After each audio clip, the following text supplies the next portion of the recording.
Let's do it. All right, we're live, babies. We are live, babies. Welcome back to Adventure Hook, Dark Sun, Fire, and Sand. I am your host, Aaron Campbell, aka The Wanderer. We are almost full. We're waiting on Marc Andreyko to show up. Meanwhile, everybody else would like to introduce themselves. I'd just like to point out that Mark is stuck in traffic. It's a real thing. It's a real coward move to be stuck in traffic.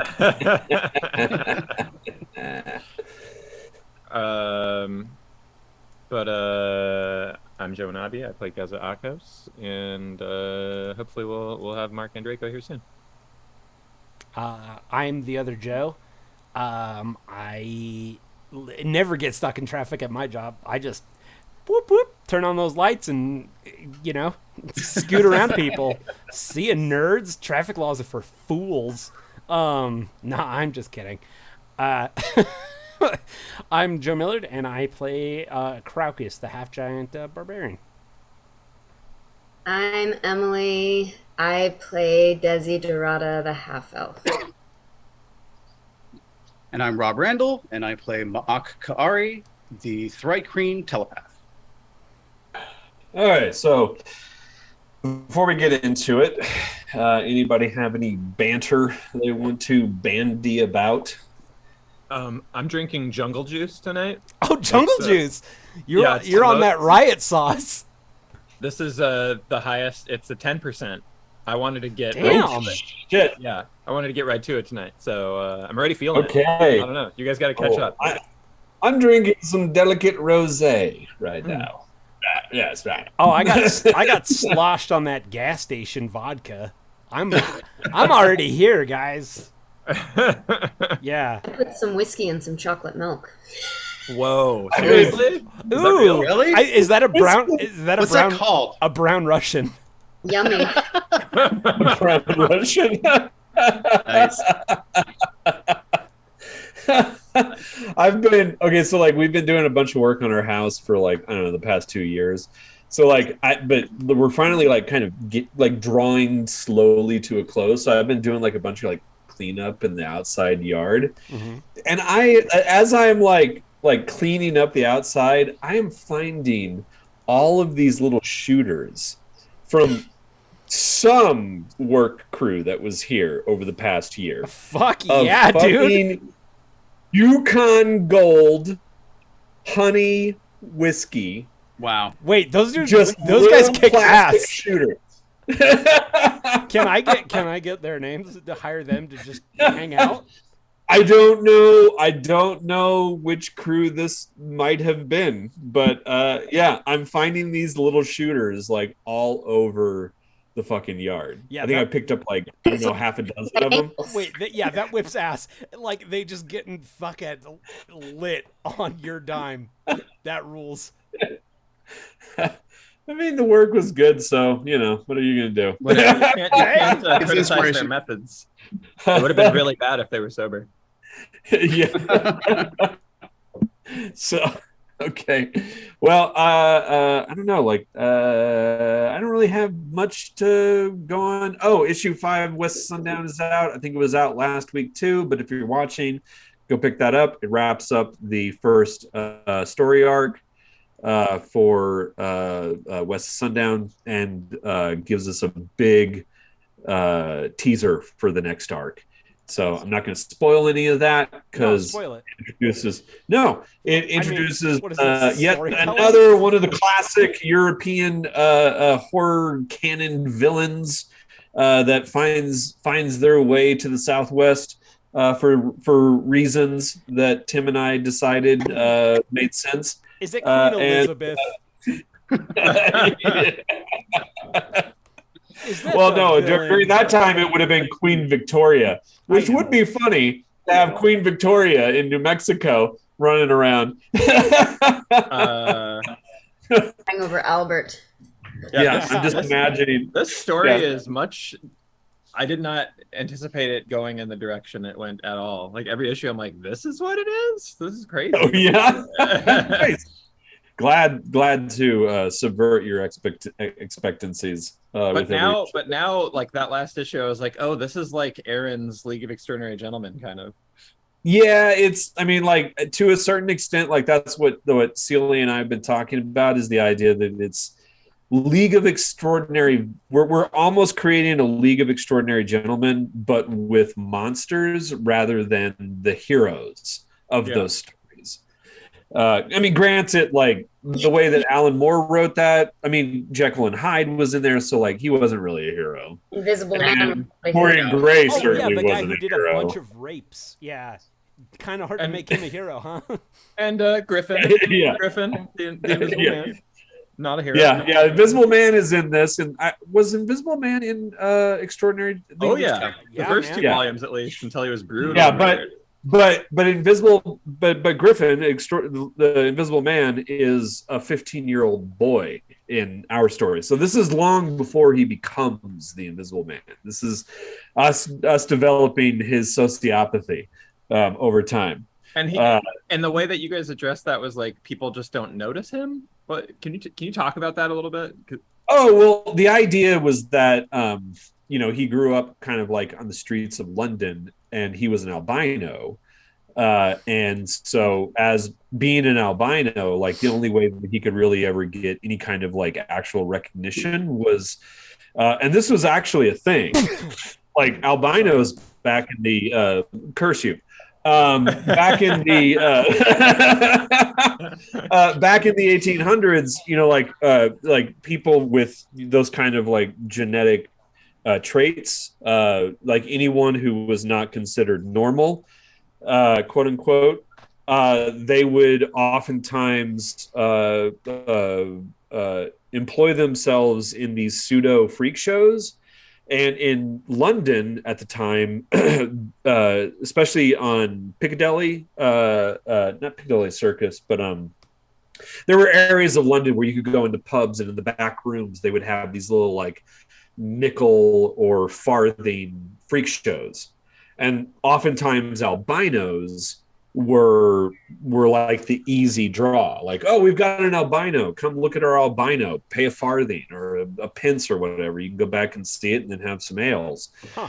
And so the idea that we came up with was that was sort of like how Griffin, the Invisible Man, as a young boy and an albino, like that's how he survived, and he started to develop and become like the person who he was in that world. And because of who he was always overlooked, like just in general in society, like he was an outcast, and he was because of that he was disregarded. And that sense of disregard is what developed his sense that no one ever saw him as a human and as the person of worth. And so that's where like the inclination towards that invisible life began, was that. So we're obviously going to explore it more and more as we go. We're only kind of seeding these ideas bit by bit to let them develop organically. But that's sort of like the idea of like if every serial killer, if every criminal has like that seed, that thing that turned them bad, or at least allowed them to follow that dark path, for Griffin, that was it. The fact that he was not only perceived as a freak, but when he wasn't, Mark's here, so we got some reformatting to do. Yep, give me a minute. You can see my shoulder. At any rate, so that's the basic idea, and like those are the things, and it's the same thing with like Frankenstein's monster with Dirk. His entire thing is like he is desperate to, in his mind, to be recognized by God as an actual person who has a soul. And so he becomes this early form of evangelical Christian in this desperate attempt for God to recognize him and hopefully perhaps bestow upon him a soul that he truly, like deep down inside his core, believes he is bereft of. And so he hopes through his devotion that that God will give him what he believes he lacks. And so like that's the idea is like each one of these we perceive as like they're this representation.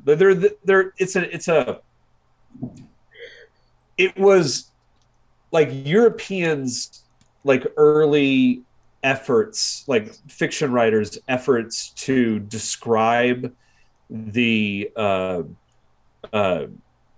to describe trauma, to describe the criminal mind, to describe all of this stuff that they did not understand. And the way that they described them was through monstrosity and being the other. And so we take it and say, what if they're not necessarily the other, but there is some spark of humanity inside them that is seeking something, and where does that then like become tangential with like the real world? All the while trying to make it as bombastic and hammer horror-y as possible. I like this wrap up to the first arc is probably my favorite issue. I like the first issue too. It was a good intro, and then in the middle I was like, where's this going? And then I really like where it went. So when is the first trade of that out, Aaron? It'll be out soon. I mean, as far as I know, it's ready to go to print. So I was thinking it's either going to be October or November, but that's actually a good question, and I'll reach out to Walton and see what that date is. Yeah, I'm going to get the trade, and then I'm going to come down to Albuquerque and make you sign it. Nice. Okay, so I think that's enough banteriness, unless Mark has anything that you would like to throw out. Okay, so why don't we dive right into it? So last time on D&D, you guys were once again in the under tier beneath Shadow Square.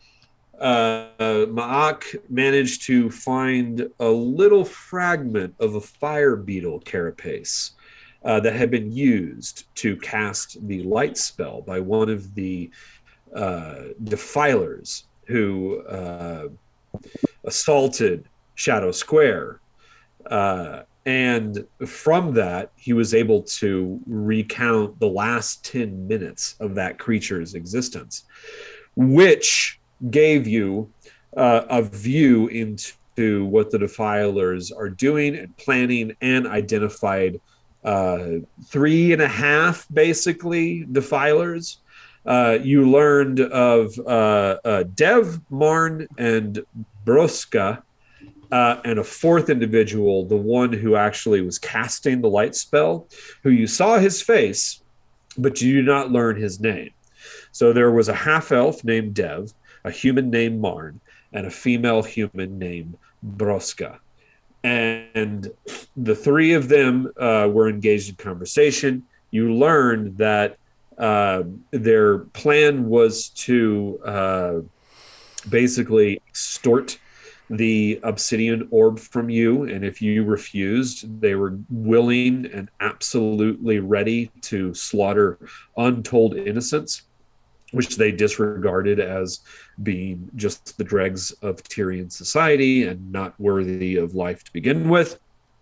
And they were planning on blaming that on the Veiled Alliance.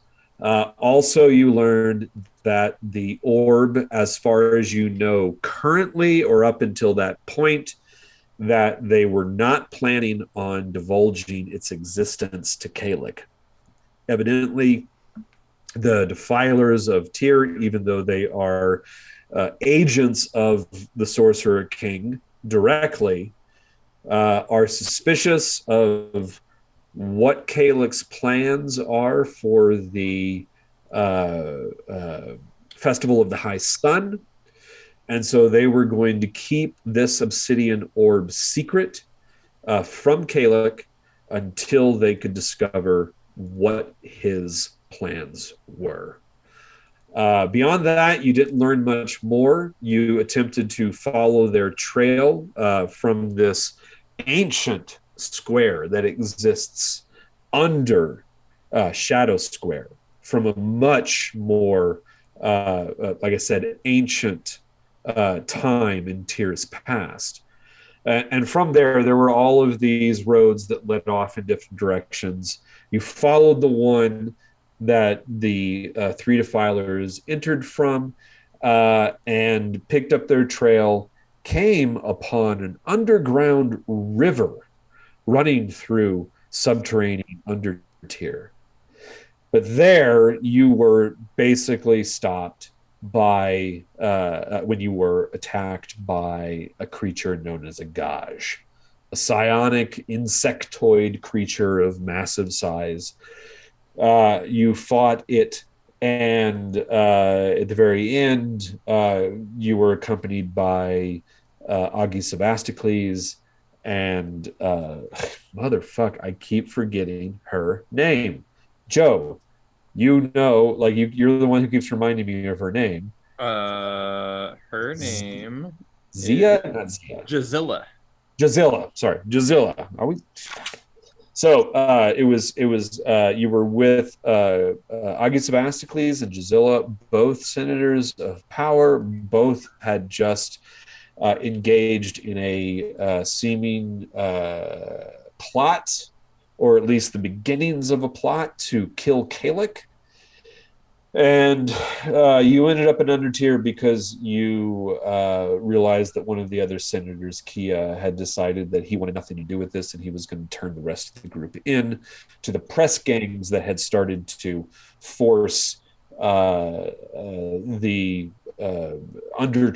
downtrodden of the Warrens of Tyr into Shadow Square. And he was killed by Jazilla, and it ended up with Augie Sebastocles using some psionic ability to basically disintegrate this Gaj before it had a chance to do any real harm to the group of you. One thing that you did learn also in that time, in that fight, was that evidently there is a similar creature at the arena now that the famous gladiator Ruckus is set to fight in the games coming up. After that, you realize that there wasn't much chance of finding the defilers or picking up their trail from this underground river, and so you decided to return to the Golden Nynex. You know that the next day you have been invited out to Fort Ianto, which is the home of House Ianto, 15 miles outside the city, where Domezzo Ianto, the heir of House Ianto, will, at midnight, before all of his gathered sycophants, eat the pharaoh fruit you auctioned to him that you have laced with a deadly poison that will kill him most assuredly within 1 hour of him consuming the very fabled fruit.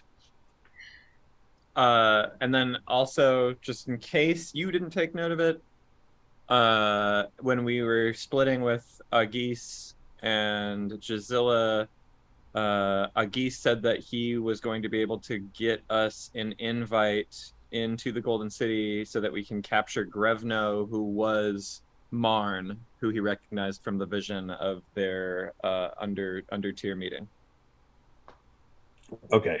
Yeah. So that's where that we were talking about that before. Rob had that name in his book. So yeah, Grevno. Yeah, Grevno is the real identity of Marn, who they all have like assumed identities for their like what they refer to each other as when they're doing their dirty wizard business. Yeah. Okay. And so he said we have to absolutely go figure out what we can at the tasting of the fruit, and in the meantime he was going to get us an invite hopefully in the next day or two to go to the Golden City so that we can fuck Grevno up. Yeah. Okay, so you all head back to the Golden Onyx. Is there anything that you guys would like to talk about? There's one more bookkeeping thing. I have written Karma Bead as the first thing that we do. Right, we have to do Karma Beads. This is a Karma Bead time. Now, one thing that I would like to note is that there is a full campaign bowl of Karma Beads. There's currently 4 black and 2 blue. So that's what we want. That's how we want that shit to look every time. Nothing in Signpost right now. Char, you have 1 black bead in Inspiration, which means that you can bestow a bad karma bead upon someone else. When you choose, Geza, you have nothing right now inside your little bowl. Craucus, you currently have a black bead in Inspiration and 1 blue bead in your character arc. And Ma'ak, you have 3 black beads in your character arc. Wow. And 1 blue bead in Inspiration. And finally, Desi, you have 1 blue bead in Inspiration. That means that you can bestow inspiration upon yourself or someone else. Is that inspiration different than bardic inspiration? Yes. It gives you advantage on a roll, so it is different. An additional roll rather than a bonus die. Yeah. Yeah, so you can bestow and remember the way the inspiration beads work is if you have a blue bead, you can either use that inspiration to give advantage to yourself or give advantage to another person's roll.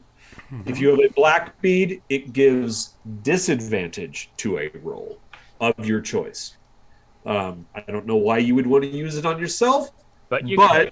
It could be fun. But theoretically, you could bestow disadvantage on an NPC, an adversary, another character, however you choose. Whatever you want, have it your way. So let's do this now. There's still a good deal of beads in here before we all level up. So why don't we start with Mark? Where would you like your bead to go? And just to reiterate, Char has 1 black bead in Inspiration. So no character arc for Char. No character arc. So you can put it in Signpost. You can put it in character arc. You can put it in Inspiration. There's 1 slot. There's always 2 slots for Inspiration. You always have 2 slots open. Just like your mom. Hey. Oh! We all know my mom's reputation. I thought I don't understand. I have 1 black bead of Inspiration, right? Yes. Yeah, which means that if you want to use that, you can bestow disadvantage on another person's roll. But I don't have to use that right now, right? No, you don't have to use it. But you can put you have room for 1 more Inspiration bead, and you have room for 3 beads in your character arc because your character arc doesn't get unlocked until you have 3 beads.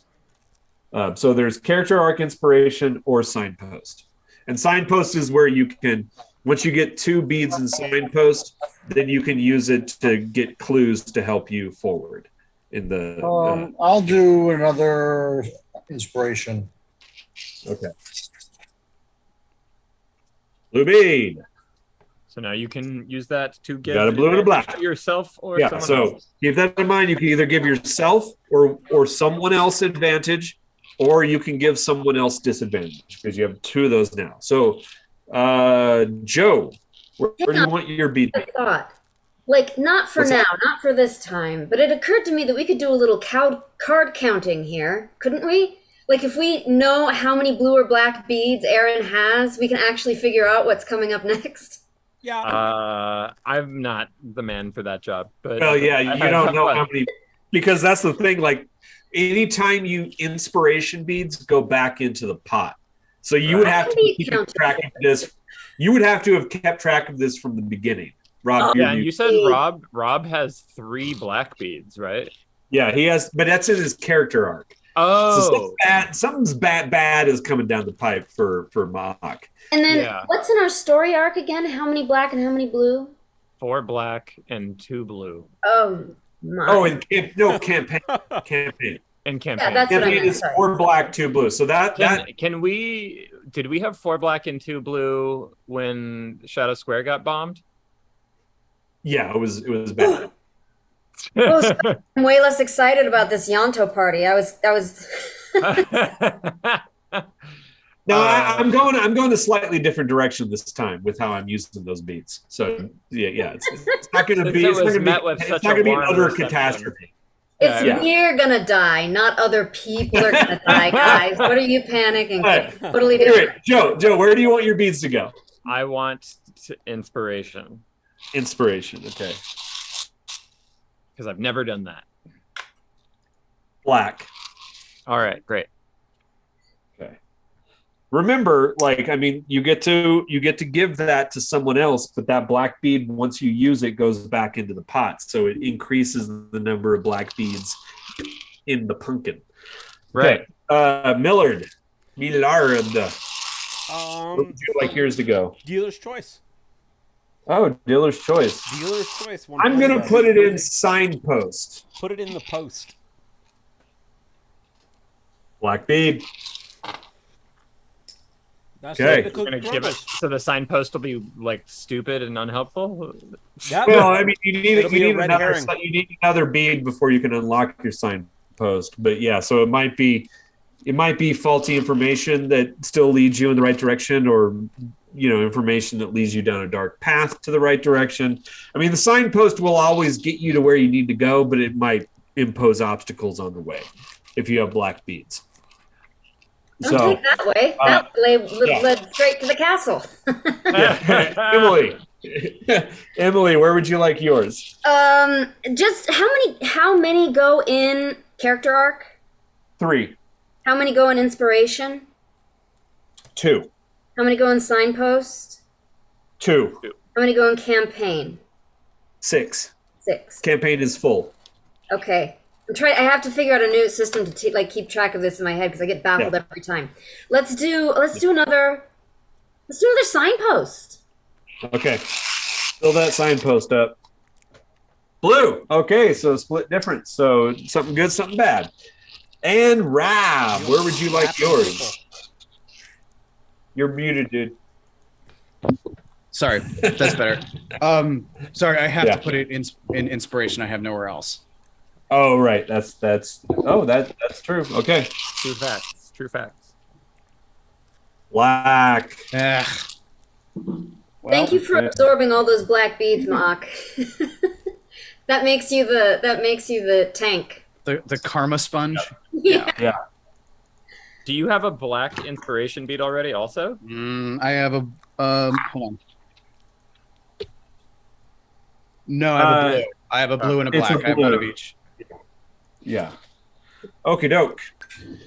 All right. So, having said that, you guys return to the Golden Inex.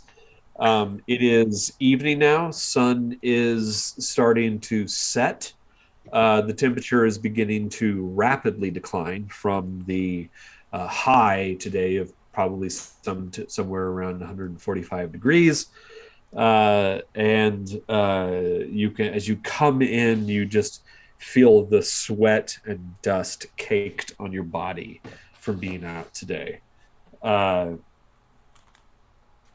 You head in, you're greeted by the staff who've come to know you at this point, and you can do what you want, whether you want to go back to your room first or if you want to just go right into the tavern itself and sit, have drinks and food, and reconnoiter and discuss. We just ate. Let's sleep. Water. I need water. Well, you guys need to sleep. Anyway. Yeah. And yeah, Desi needs water. That's fine. Somebody hold my hair. Okay. I have 4 hands. Oh. so long rest is on the. Yeah, let's the take a button long I'm pressing? rest. Ma'ak will watch you all while you sleep. That's not at all disconcerting. Yeah, he's actually fascinated by this weird ritual that you spend a third of your lives doing. But I'll probably say through Metaconcert, I'll make the preparations for our journey while you sleep. Okay. And I will push the long rest button on my character sheet. Ooh, that'll be fulfilling. Well, hold off on that real quick. Ah, Not quite, because maybe about a half an hour or so after you get back to your room, you hear a knocking on the door. well, I won't be obviously getting it. Ma'ak's gonna get that because he's awake. Well, everyone else is asleep, right? So It's only been a half an hour, so I go to sleep like that. okay. Yeah, I mean, yeah. It's been a hard day, so I'm sure you probably put on a podcast and went right to sleep. That's cute. That's a cute joke. Ma'ak will gather his Githka, his Chachkachas, and he'll go to the door and listen. Do I get any? Does someone knock again, or do I get any indication? Yeah, there's like if you wait, there's another knock. Actually, I've got a question about that. When Yeah. we go to our room, do we keep our weapons, or does the doorman keep those just for the bar, or for anyone? Oh, who the stick bug. yeah. Yeah, because you have to pass through the common room to get back to your room. So all weapons. Oh, so we don't have our weapons? There's no. Well, I mean, like back in the theory, back no in, one has weapons. Yeah, because also keep in mind, like back in these rooms, there are no proper windows. Like there's ventilation, but they're like basically like clay pipes built into the walls that just allow air to pass from the outside in. So it's like pitch black. Like the only light that you have is from oil lamps. So there's no in or out. Like if you want to, like it's a death trap. If there was a fire in here, like I mean, granted it's all clay, but if there was a fire in here, you'd all have to be funneled out through one direction. So yeah, so your weapons are being held by that fucking stick bug. Yeah, which I can't remember what its name was, but just to say, like unless like I mean. Well, fortunately, my brain's a weapon, so Yeah, that's Right. fine. I'll go to the door, and I'll say very low, "There." You hear a girl's voice say, "There's someone here to speak to you." "Who?" It's a child in the common room. They have a message. Shermal. And I'll go with the girl. Okay. You head out. I will. Is anyone else awake, or are they all asleep? I'm sleeping. The rest of you could give me perception checks to see if you wake up at this. What if I don't want to? Am I included in that or no? What's that? Am I there for this? Or Yeah, you're there. You're there. We're all asleep. But Yeah. do we have a choice whether or not we roll perception? Yeah, you can ignore me. That's Perception, fine. I mean, Actually, you know what? Let's do this. We'll do passive perceptions. What's everybody's passive perception? And that is Joe, it's what's on the yours? left. Yeah, my passive is 15. Wow, it's good passive. 15. You wake up. 7. Nope, you're sound asleep, snoring like a gigantic fucking mechalot log. Uh-huh. Emelie, what's yours? Passive 14. perception? 14? Yeah. You wake up and Mark, what is Char's passive? 12. 12. You stay asleep. Wait a minute. So- minute. I was looking at the wrong thing. Passive perception. Where's that? I was looking at passive wisdom. It's right. Oh, that is passive perception. Yeah, 15. My bad. Okay, yeah, no. So Geza and Desi, you both wake up when you hear this kind of commotion, and then you hear the door open. So it's up to you what you want. All right. Well, I mean, if I see that they're awake, I've ended Metaconcert, so it'll just be Mind Link. So just basically in Thrycreen, Desi will hear back soon.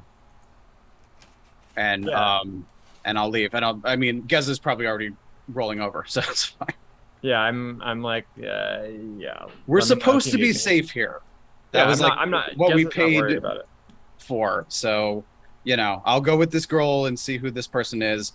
And I have the link to Desi. I'll leave that up. I won't say anything, but I'll leave that up in case I need to alert them. Okay. She's probably drunk, right? So. I mean, you're sleeping it off at this point. Get out of here! Out the door. You're probably coming down at this point, but you're gonna wake up with a bad headache. But so you head down into the common room. It's it's full. I mean, it's a raucous crowd right now. Okay. It's still actually pretty early in the evening, and there's a little dwarven boy waiting for you. Sorry, dwarven who? A dwarven boy, like a small dwarven boy, looks like a street urchin, dressed in rags. Do I recognize him? Do I know who he is? No, never seen him. All right. I'll come up to him, and now because I know we're in. Shit. No, I don't want to do that. All right. I don't want to end the mind link, so I'll basically just say, "Well." You can see that he looks a little intimidated by you, Thrycreen. It says, "Sir, I was sent to deliver a message to you." From who? Well, I'm not really sure who, but they said that. They said that if I delivered the message, you'd buy me dinner. They did they? They did, huh? What's the message? Better be good. The message is that I don't really know the word, but they said that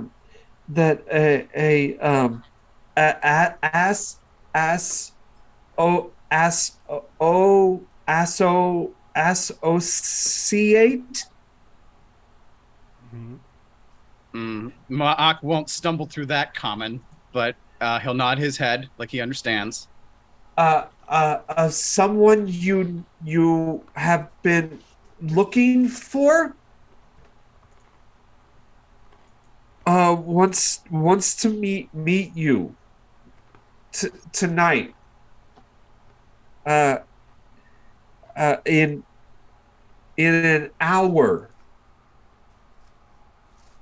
They said go north of the Elven Bridge and look on the this side, and he holds up his left hand. He says, look on this side. There's going to be a blue sash hanging from a window on the upper floor. Just past that, on this side, and he holds up his left hand, there's going to be an alleyway.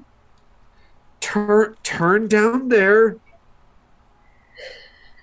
and follow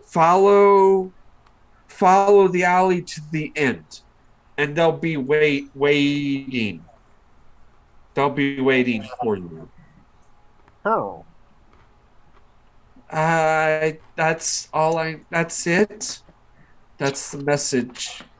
Can I have dinner now? Yeah, we're about to have dinner, all right. Never had dwarf. No, I'm not gonna eat the kid. I'm just amusing. I think Ma'a can piece this together without having to use psionics. He's really trying to save his strength. So, he will. But also, Ma'ak doesn't know the value of money, so he'll probably be like, "This is enough, right?" And put like a whole ceramic coin in the kid's fist Like, here you go. That enough? We're hungry. Yeah. Do you have? He runs over to like the counter and talks to like a kid in a candy store, right? The women. Do Yeah. you have a ceramic on your? We just made Give like Ma'aka 40 ceramic. gold or something. No, right? but do you personally? I know I carry do. it? I know I do Okay. because I have money that I stole from BAP, and I have money that. Hold on, let me look at my sheet. I have 48 confirming. ceramic pieces. Now I have 47. Okay, just confirming. Yeah. Yeah, it's not worth All of anything us to me, right? podcast. Here you go, kid. Whatever. Okay, do I want to abandon my friends and go alone into the city to possibly meet with the Verdant Brotherhood, which may just as well be a trap? Worked before. That's exactly why I'm asking this question. But this Do I is fall for it where again? this is close to where you were last with Sapphire, right? Yeah, it is. It makes sense. But Ma'ak will go back to the room. And if you guys are back asleep, Yes. that's fine. But I imagine, I don't know, is Desi still up? Why don't you guys talk this out? I'm gonna get a refill and use the restroom, and Okay. you guys figure out who's. I'm gonna roll perception, and if I roll over 10, I'm up. If I'm under 10, I'm asleep. Yeah, Ma'ak might wake you, but Oh, I'm asleep. Oh, sleeping. no, you're not. Yes. I Bing, guess bing, we'll bing. let the Bing, fates bing, bing. decide. If I roll Look over, me, I just go, long rest! yeah. If I roll over a 12, then I'm awake because I have a high bonus. I don't want to, I got a +5 to perception. So if I roll over a 12, I'm up. Okay. I fucking rolled an 18. So Nice. Yeah, you probably I haven't hear been you able to come get back back to in. sleep. And I go, sleeping. I'll mind link with you since you're the one up, Geza, and Ma'ak will say, I have been attempting to make inroads with the Verdant Alliance, or Verdant Revival, and they have sent a young urchin boy to summon me to a meeting tonight. I am inclined to accept their invitation because they would be such worthwhile allies for us. But it also would be foolish for me to go alone. What time are we supposed to leave in the morning? Did we establish that? I don't think we. I mean, I imagine. I mean, I don't know how these Yanto guys work, but I imagine they're not going to start the party until evening, right? It's a dinner or something, right? So we probably have all day to get there.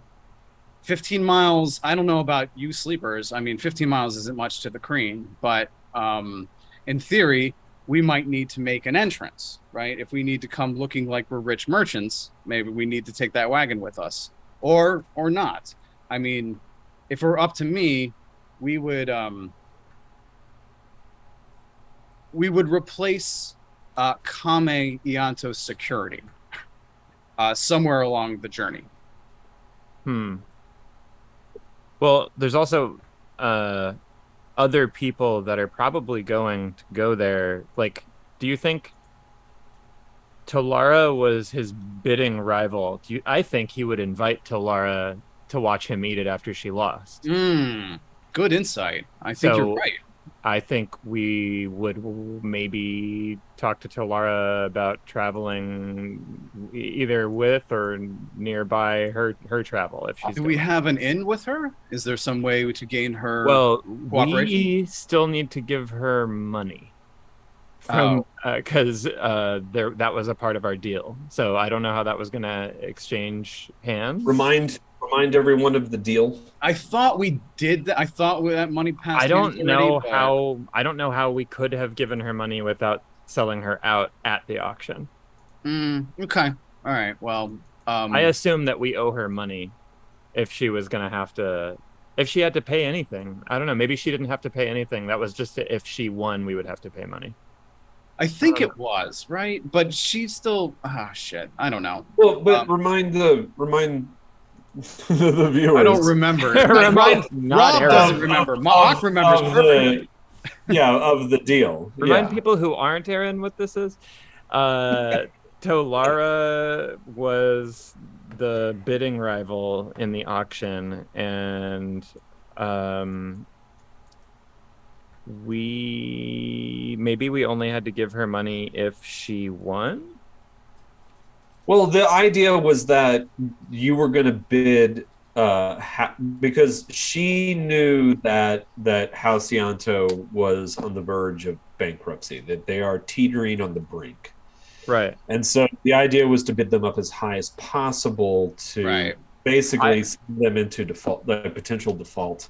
I have a note here that we were to pay Borm 1 gold and pay Tolara 42 gold, so we didn't. It's earmarked for her, but I don't know that we would have been able to give her 42 gold at the auction site. I think we had to pay her regardless. No. It had to, because she didn't want to have any, like, after the auction, she just left. Right. So we still have to meet up with Tolara to give her 42 gold, which won't subtract from our holdings because I never added those as ours. Right. They're not ours. But we are holding her 42 gold still. All right. So, well, we can. I like that idea under the pretense of, well, I mean, is there a way we can leverage the repayment for room in her entourage? Or is that not necessary? Do you think she'll I don't know if it's welcome our necessary. security? And Tolara was a member of House. I think she was House Vordon, right? Right, House Vordon. Okay. Yeah. All right. Well, they're the number one house in this city, right? And they're Trading house. the Iron Trade house. Uh-huh. Yeah. Though they must be hurting with, like everyone else, with Kalik just snatching up all the iron that exists. Yeah, one way or another, I feel like she's invited, Mhm. even if it's a petty invite. And I don't know if she's one to go through with it just because, or if she would stand against it and be like, "Ah, fuck that guy, I'm not going." I don't know. Either way, we maybe. have to give her gold tomorrow. Sure. All right. Well, let's see if we can get. I'm trying to think. Why do we want to go with her? It's important. Maybe that we go with don't. her? Maybe we don't need to go with her. I'm just, if we wanted to be traveling amongst or nearby to a potential ally, that would be the only. All right. I see. I take your meaning. I mean, if anything, it'd be good to take their cues. They'll know how to behave around Ianto better than we will. Sure. I mean, in the long term, short and long term, I would say that, you know, our main goal should be to do as much reconnaissance of Fort Ianto as possible, their weaknesses, their egresses, and their staff, particularly their disgruntled staff or their slave staff that we could free and then even potentially, you know, ally with, for at least, you know, when we make that home ours, so to speak. It would be good to know those things. Yeah, I only brought up Tolara and her entourage because you said replacing the security the security detail or whatever, but I'm just putting that out into the ether too. There's going to be a lot of people going out there. Well, what about this rendezvous? Well, that's what I'm.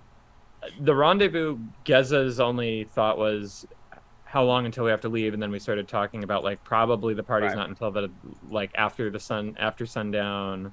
So I don't know that we have to leave first thing in the morning to get to this place, or I don't remember what the traveling details were. What you know about the party is that you can arrive whenever. I mean, the information that's been delivered to you is you can arrive whenever, and that the eating of the pharaoh fruit will happen at midnight tomorrow. And how long does it take to get there? Like half a day? It's 15 miles, so it will probably take 5 hours. Yeah, it'll probably take like half the day to get out there, depending on like how you choose to travel. How do you guys want to travel? Well, that's the only consideration. Like, Geza will go to this meeting with you because you said it's early in the evening. I'll still have time to get back and go to sleep. That was the only, like, if we had to leave first light, I'd be like, I don't care about Sapphire. I'm going to sleep. You know? But with that in mind, Geza will say, let's take to the rooftop so we can travel fast. I'm sorry, say that again? Geza says, let's go fast. Agreed. We don't need to Agreed. travel on the streets. We can take to the rooftops and round around. I agree. Very well. Plus, if anyone's following us, it'll be much more difficult to follow us that way. Exactly. The rest of our clutch should be safe here in the Golden Onyx for the next couple hours. And we'll get you back in time to say your morning devotions or get your night's sleep, whatever it is that you'll need to do.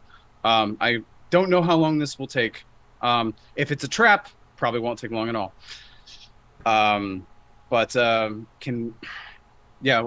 Mock wouldn't even think about leaving a note. Right. But should we wake the others and tell them that we're doing this? I think it's fine. If the worst comes, you can psychically wake them, no? I suppose you're right. Yeah. Though I'm trying to conserve my power. Then again, I've had at least an hour rest. So this is just going to be Ma'ak and Geza. do you think? I mean, I don't think you guys need to sleep, don't you? Everybody needs to sleep. It's sleepy time. Yeah, So, I mean, and we've been as far going as for like Geza's 48 hours. Well, keep in mind it's still fairly early. Like Is it early? You've turned in like basically like it's still light out. Oh, Real? I mean, I thought it it's was- dusk. It's Okay. I dusk. want to be near bed. But you guys day. were like, I'm just taking it as you guys were fucking exhausted from the okay. turmoil of the day Then and fuck decided it. to say, fuck it, let's get to sleep as early as possible because I know exactly what that's like. Yeah. If yeah. it's still light out, then I'm waking everybody Well, up. it's light out in the sense that like there's still just a dim light in the sky. But we haven't slept since the night before when we got. Yeah, I mean, you guys got sloshed at that that fabric lady. You were up lady like party. really late. Yeah, like you haven't slept, and then we had a huge meal, right? And we also caught some bugs. Yeah, we did a I mean, bunch. no, of like it was nothing for the group of you right until, before like, right before we went into completely Undertier. collapsed. Right before we went into Undertier, it was the auction. Was the auction late at night? Remember, the auction was at noon. Okay, so it's now the next day, or it's dusk of that day? No. It's like it's still the same day as the auction. Okay, Like, so we're good. By the It's time still you light got out on back, by auction the day. We're time you good. got back to the Golden Onyx, it was dusk. Right. By so the we're time good. you got to your room, All it is well. was basically starting to get dark outside. Yeah, it's we're not in pitch black. danger of Yeah. exhaustion. It's fine. Everything's fine. All I'm right, gonna wake that's everybody fine. up. Yeah, Like, that's cool. All then. right, it's a long day after all. Everybody get up. We've got another thing to do.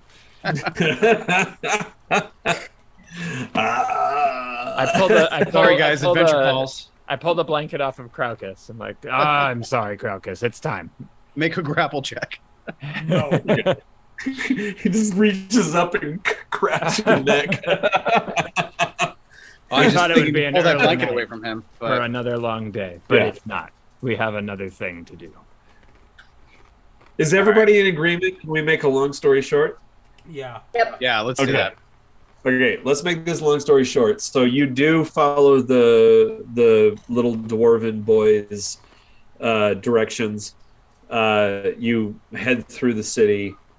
You have to wind your way down past the ziggurat and then back up into the Warrens, heading towards Elven Bridge. It is much slower with the whole party, I will say. Yeah, you can't go rooftop hopping. You find the directions easily enough. One thing that like you now see, you have not been in Tyr. You have not been out into Tyr proper at this time of night, and so it is a little scary, a little disconcerting. There's lots of, especially as you enter into the Warrens, there's areas where it is completely silent. Is there anything that a 17 passive wisdom would glean me without any effort? just like how to navigate, like I mean that gives you a just basically a sense of like how to navigate this space and to kind of stay under the radar. Like it's like keep your hoods pulled up, don't say anything, like don't engage. At one point you passed by like a crazy looking mole who is lost his mind, and he's like going back and forward. He's like, nobody understands. Nobody gets it. Nobody knows. Nobody understands. And just on the other side of the street, like just back and forth, like he's punching a wall, and you look away as you go past. Yeah, I'll not engage. Yeah, there's lots of those kind of experiences. You see huddle masses. I mean, it's you really get a sense of like here at night when people start to turn in. Like there's little tent cities that you pass by on your way of homeless individuals who are gathering together for warmth and protection. You pass by a few groups of Templar. You get stopped a couple times. I'm not going to play through that, but tense moments pass as you try to explain what it is you're doing out in the streets right now. You manage to talk your way out of these without having to give up more than a few ceramic pieces. I'm not going to make you mark it off of your sheets. It's insignificant. But eventually you get to the place where that's described by the employee. You head down the alleyway. You start to wind your way back through this. And luckily, this particular alleyway does not have offshoots. It just kind of snakes its way back through into the dark of the Warrens. And eventually you come to a dead end. And at that dead end, you see an individual standing robed from head to foot. The robe is pulled up over their head. There is a scarf across their face. For those who don't have dark vision, all you see is just the outer form. For those with dark vision, you can just see the glints of two eyes staring out, and this individual stands there supporting themselves on a staff that is topped with an obsidian ball about 3 inches in diameter. Damn. Obsidian ball, but different than the one we're missing? I mean, that's hard to say. It looks roughly the same size, but it also looks like it's obviously part of this staff. The staff itself is almost like, it's very much a Gandalf staff. So like the head is kind of like the roots of a tree stump that grow up around the obsidian orb. And as you enter into this dead end space, the individual says to you, "Why do you seek those who wear the veil?"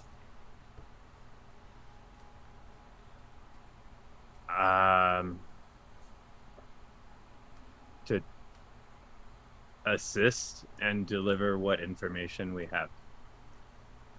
What? To assist. What information? Why do you seek those who wear the veil? When Mox sees that this guy's got a black orb staff, I'm pretty sure his tchotchkes come out. And he makes like he's going to throw them at this guy because he thinks he's a defiler. It takes a different kind of staff for me to pull out my So, like, I'm just saying. Well, he says about wieners. He says, "Crean, Ready your tchotchkachas, if you choose. Throw them if you will. But if you do, no, this is your last chance that you will ever speak to one who wears the veil. Yeah, Ma'ak, I believe this is a representative of the Veiled Alliance. $10. Perhaps. All right. He lowers. He doesn't put them away, but he lowers them. We don't seek trouble. We came to this place to deliver an object to a man in the Veiled Alliance. That is why we sought you originally. We no longer have that item, but we can still give you the information that we have about it and about its current holders. Who are defilers. What item is that?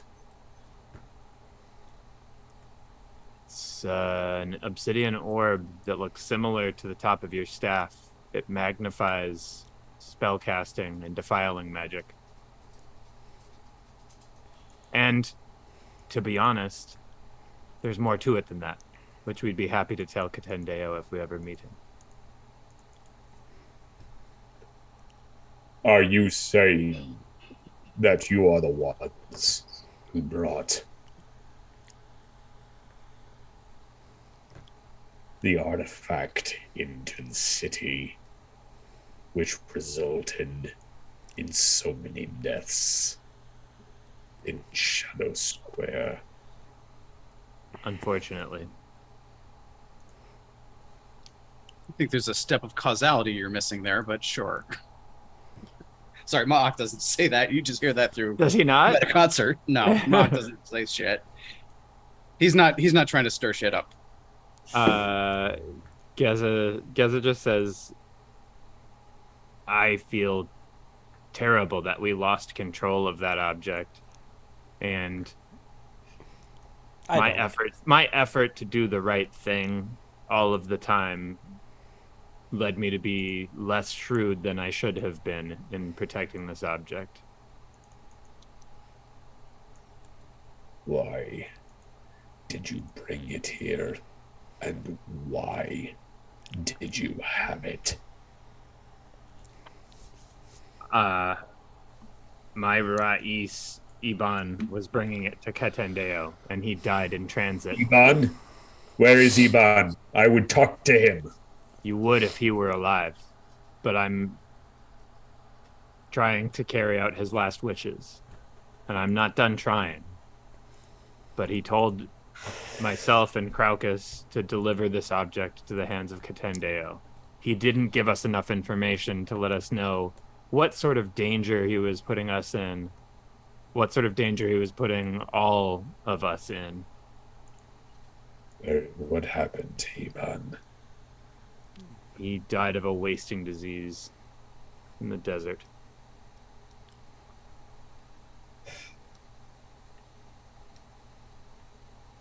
Because he also trusted the wrong person. Iban and I shared many ideals of trying to bring light to the darkness and redeem people who maybe are beyond redemption. He died in pursuit of these goals, and I may as well. Do you know anything about this orb? A little. What? We can show you what we know of what exists inside of it. Show me how. If you would like to mind link with my friend here with the tchotchkachas, he can show you memory. Absolutely not. Short of that, I can only make a little trinket, and I make a little sculpture in my hand that shows him the being that's inside of it. This is what it looks like, but if you want to experience it, you can do that too. At present, the events that happened in Shadow Square have placed the Veiled Alliance at extreme danger and peril. We know. Our agents within the Golden City have informed us that because of that event, the Defilers have been blaming us for the attack. And it comes to our attention that Kalek has become enraged and is seeking, redoubling his efforts to find and rout out the rest of our order. Well, because of this, we can help you, and we're doing it independently whether or not you want to take part. We can find and rout out the Defilers. So far, we know the proper name of one of them who was on site during this, who took possession of the orb. We know their name, and we know that they're in the Golden City. We also know and can show you the faces of 3 others who were in collusion with them. Who are these individuals? We know 3 of their aliases and 1 of their proper names. We'll start with, and I just start in my hand popping up little sculptures. Give them. Okay. I'm like, this face goes by Dev. They have telekinetic abilities. This face goes by Marn. We saw them use the web spell to catch the orb, but Marn's proper name is Grevno. Grevno lives in the Golden City, and we have plans in motion to grab Grevno. This is Bravna. And then the 4th person whose name we don't know. I showed, we don't know the name of this individual. But these are 4 faces that were last seen with the orb, and that we're discussing keeping it from King Kalek. Kalek doesn't know about the orb. How does Kalek not know about the orb if the Defilers are the one responsible for taking it? Would you like to see them discussing it in your mind? Because again, we can show you. Again, I am sorry, but things are too tenuous right now to allow you access to my mind. Well, I can reenact the conversation. Would you like to hear it in my tongue? I will, but let me explain something.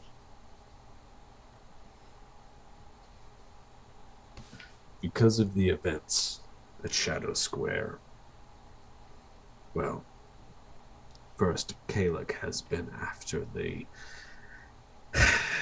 Veiled Alliance for decades. But something has triggered him because of that attack.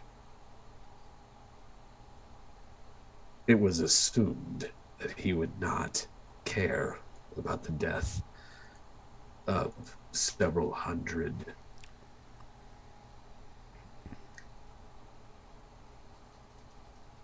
poor individuals from the Warrens. But our contact in the Golden City has informed us that he has gone into a rage, and he is seeking any way he can to find those responsible. And as far as we have learned, the Defilers have placed that upon our heads. As a result, everything that we have done, everything that we are going to do, all of our efforts, we have to go to ground, so to speak. We have to be incredibly careful from here on out, at least for the time being. I don't know how, but I feel like there must be a way to show Kalik what happened. The only reason not to is because currently Kalik is not looking for the orb, and he is the last person that should have it. We could set him against his own agents. That's the only reason I consider it. This is a possibility, but Kalik has grown ever more paranoid in recent days as he seeks to finish the ziggurat in time for the High Festival. Why, we don't know. All we know is that something is happening. Kalik is planning something. And if it is true, the Defilers have not told him of the existence of this orb. They have not. We heard them talking about it via magic that allowed us to see a conversation that they had in private. Well, then this means that the Defilers are just as concerned as the rest of us that Kalik is planning something that goes against, well, not necessarily goes against, but that could be detrimental to everyone, Defilers included. Are you familiar with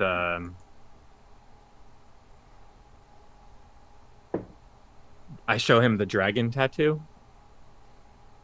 Ah, yes, the Verdant Revival. A group of utopians. What about them? Is there anything troubling at their core? Do you feel like they have anything nefarious in the works? They're a group of high-minded, I don't know, religious types seeking a better world. Why do you bring them up? They just spoke a lot about a dragon coming back. Again, but the dragon, we all believe the dragon will return. The dragon will return eventually to every city. It's just a matter of if and when. Do you think that maybe that's what Kalik is working on? What? Bringing the dragon here to the city? Is that an unreasonable assumption?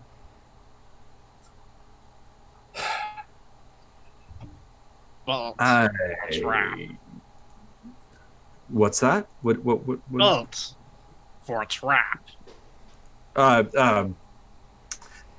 This individual speaks to you in Thrycreen and says, in the Thrycreen language, you can speak openly with me. I understand your tongue. You don't have to muddle through common with me. So Marc will say, well, good. I'm glad to see that at least you're educated.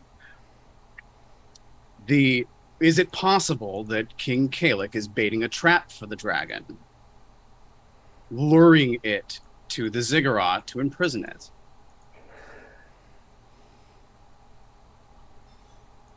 Wouldn't he need powerful magics to do that? Magics like your staff. My staff? What do you know of my staff? More than I care. Kane.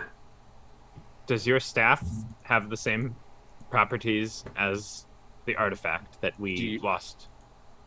Marc is actually trying to mind link to see if there's a baby spirit in his thing. He says, "Oh, you don't get anything." No? Okay. Yeah, but he says, like, don't concern yourself with my walking cane. It has an obsidian orb on top because I like the look of it.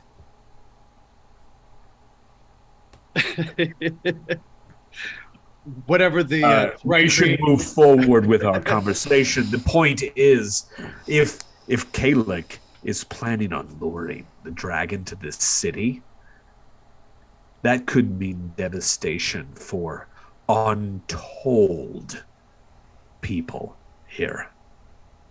Yes. Whether or not he has the ability to control him. The dragon will wreak havoc upon Tyr if he is attempting to lure him here. But we have no confirmation of any of this. We have no idea what Kalik is planning. None of our agents within the Golden City have been able to confirm anything, but this is the reason why we have asked you to come here this night. It is news to us that you were the ones who brought the Orb of Destruction here, and if it was not for Iban's name, you'd be dead right now.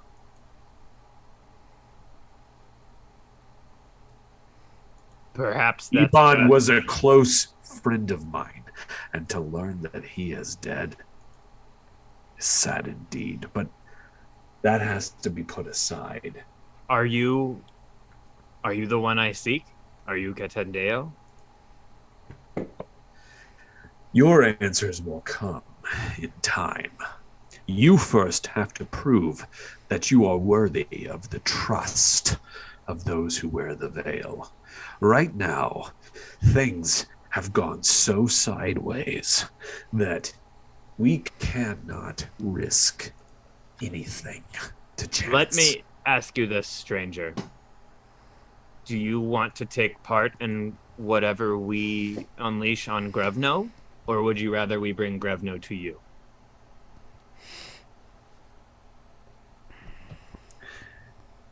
Let's talk about Grevno after what I am about to lay out. Grevno can wait for the moment. There's something more pressing that we need and that you can use to prove yourself trustworthy of us.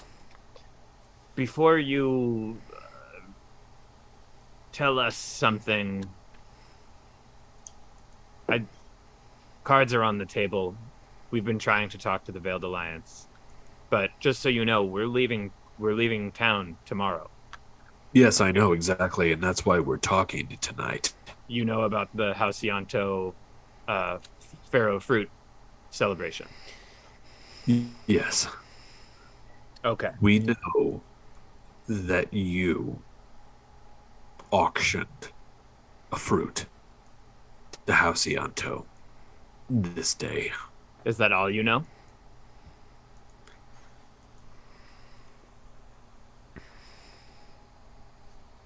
Up until this point,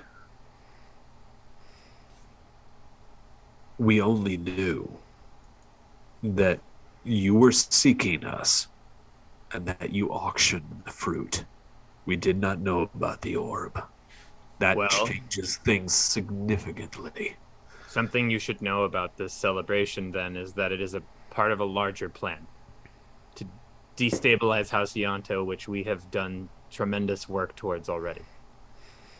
And the silk trade is done. We destroyed their silk farm. I don't know if you know where their silk was coming from, but it was coming from people's minds. It was a horrible farm where people's... I wish we could show you, but just know that we stopped them from stealing people from the city and turning them into silk farms, basically at great physical pain to those who were enraptured. And we destroyed what they had going. We killed many of the facilitators of their trade out there in their outpost, and they will have no cash flow coming from silk anytime soon. In addition to that, we're going to their house to watch them die. Yes. To watch them die. Die how? No one should eat that fruit who doesn't want to die. Gives it all up on the first date. Just met the guy. I don't care. Because it's an open book. He'll just kill him if he needs to. This complicates things.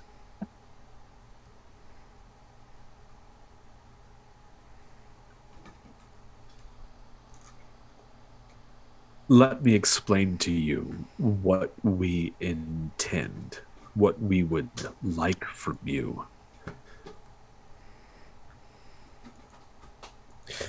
It has come to our attention that House Ianto has been given a particular honor. They have been designated Honoratus Hospas.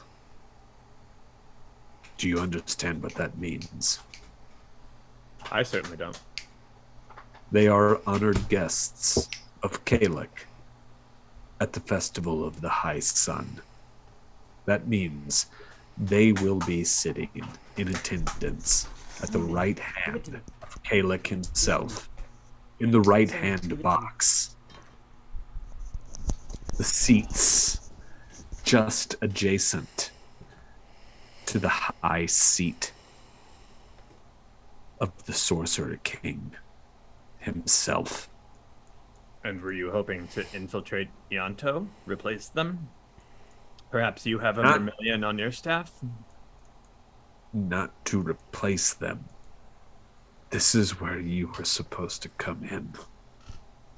This is where you are meant to prove yourself to those who wear the veil. You see, it has been generations since a merchant house has been given such an honor. Merchant houses are not afforded this any longer. It is part of their credo that they exist outside the purview of the Sorcerer Kings. So yeah, go ahead. I have to urinate, so Okay. hold that thought. Maybe a little bio. Why don't we take a quick little break? We can chat it up. All right. We'll be right back. We'll be right back.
All right, we're live. Yeah, I get to tell you guys a few stories. Yeah. Okay, so someday we'll have to do. Someday we'll have to do. Joe tells stories about being a firefighter. Crocus, what do you know of emergency medicine? Some. Okay, so we left off. Shit. Okay, so what was the last thing that you were saying to this individual? Oh, he was saying he wants something us about what he wants us to do. Okay, that isn't killing them. Yeah. Well, he says, I don't know what you have planned already, but we have a mission for you. And if you want to ingratiate yourself to those who wear the veil, if you want to earn our trust, this is what we need you to do. Does it require Demezo to keep breathing? What do you mean? We don't like him. Very difficult to keep Demezo breathing at this point. Demezo is an evil individual, and he absolutely must pay for his crimes. How about immediate death? Immediate death is something that needs to be avoided until we learn what he knows. We're going to try to learn as much as we can in an evening. But really, the clock is ticking. I'm telling you, I don't think we can stop it at this point without implicating ourselves, to be honest. Well, listen, I'm going to lay out what we need, and you're going to have to determine what you can do in order to meet our needs. Like I said before, it has been generations since a merchant house has been given the honoratus hospes. It does not happen. It is unheard of. The reason that it has been given to the public is because Halcyanto has provided Alcazar, king's silk, to the king. Which comes from the minds of enslaved individuals who are dead the moment they stop producing. Just so you know, that's where it comes from. Continue. We can talk about this more later, but the point is, there have been other merchant houses providing Alcazar silk, king silk, to Kalik for generations, and they have not been given this honor. Something else is behind this.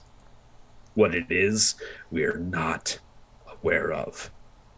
We need to find out, because they obviously have a connection with him that we're unaware of. What we need to find out is why they have been given this honor. And we are certain that it has to do with whatever it is Kalik is planning for the games. What? So we need you, because you are the ones who sold him the fruit. You have been invited to his symposium tomorrow. You have a rare opportunity to become confidants, to become inside his circle, so that you can discover what it is that he is providing Kalik, what it is that is justifying this honor that he has given upon their house. Sidebar. Agis wanted us to also find out what we could about Halcyanto while we were there. Was it for similar purposes? He didn't talk about this honorarium seat or whatever, but he just... No, he didn't bring that up, but he did. Yes, he did. We knew that they were being honored. Did he? I don't remember that. but Yeah, 2 to 3. Yeah. Ianto is getting special disposition, and Ianto is getting special disposition. Yeah. Okay, there you go. So Agis basically wanted us to find out the same information that we were already intending to find this out. Yeah, I would think so then. Yeah. Yep. Okay. Learn what Ianto Kalik has planned for the games, and I spell Kalik differently every time. But this individual says to you, what is it? What do you know that we don't about the demise of House Ianto that could jeopardize this mission? I mean, the Alcazar silk production is gone. We destroyed everything that we saw. Okay. We Well, destroyed it years is- of it- work. Years Anyway, of work, and we destroyed those who were facilitating that work. as Nothing best was we left could. standing, and we burned it to the ground. So the whispers that have been circulating in the past few days that House Ianto is becoming desperate, that is because of you? Yes. Yes, we have And- been attacking them repeatedly for what seems like months now. But What is they don't your- they don't seem to know. What So is far, your, they have not discovered us. what is your animosity against them? What is House Ianto? If you would mind, You are link outlandish. me, I'd happily show you. Do you I understand that it is in retribution for the horrors of the Alcazar silk mines. That it was an unconscionable, irredeemable offense to Athos. What is will wipe them what is so horrible about the Alcazar silk mines? What don't you understand? The Alcazar silk can only be produced through killing people. Torturing them. But to do you extract like he's like this individual is obviously like what are you talking about? Like, I want to show you, and I will describe. I will not explain to me. Use your words. You will not. We will not. There was a pit allow of psionic connection. Sure. Until you have been trusted. Sure, there was a pit of waist-deep liquid. But That a room do you of just want to enslaved- explain? Do you just want Yeah. to like so we Yeah, can? we're trying to abbreviate this. save on Long some story hours, short, Short this, but I tell him everything that we saw, and Okay. also understand that this was happenstance. We were traveling with someone who our mutual friend Iban had saved, and they were newly inducted into this farm, and we pulled him out of it, barely saving his life. Most of the individuals that were there were unsavable. When you're in this machine for long enough, you can't be recovered. You're just permanently tortured until you die. This is how Alcazar silk is created. Yes. Yes. If you wear it, you shouldn't. I do not wear Alcazar silk. It is reserved for the Templar and the King.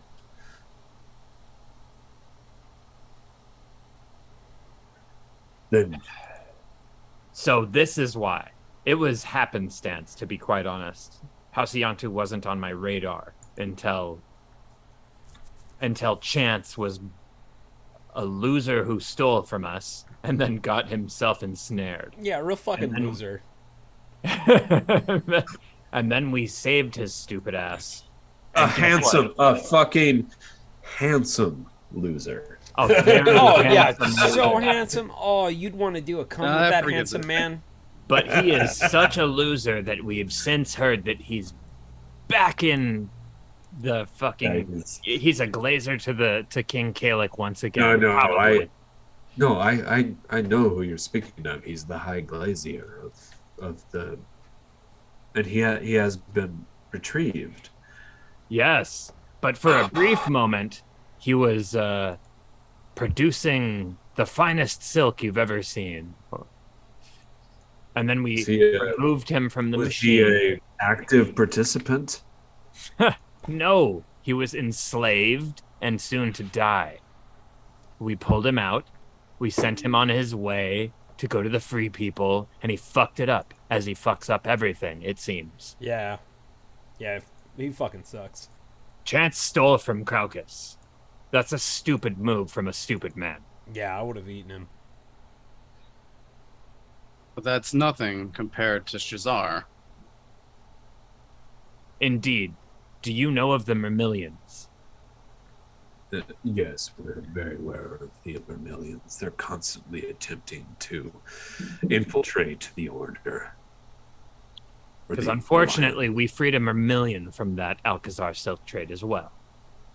He was posing as a member of House Yantu who had fell into a shameful position. But little did we know he was a Vermilion who was in this position. And additionally, wait, are you speaking of Baprasa? Yes.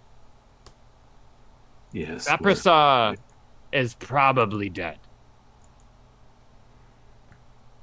Well, there is a multiple mission that we can have you pursue, if you're willing to accept it. And if you want to become a member, or at least an associate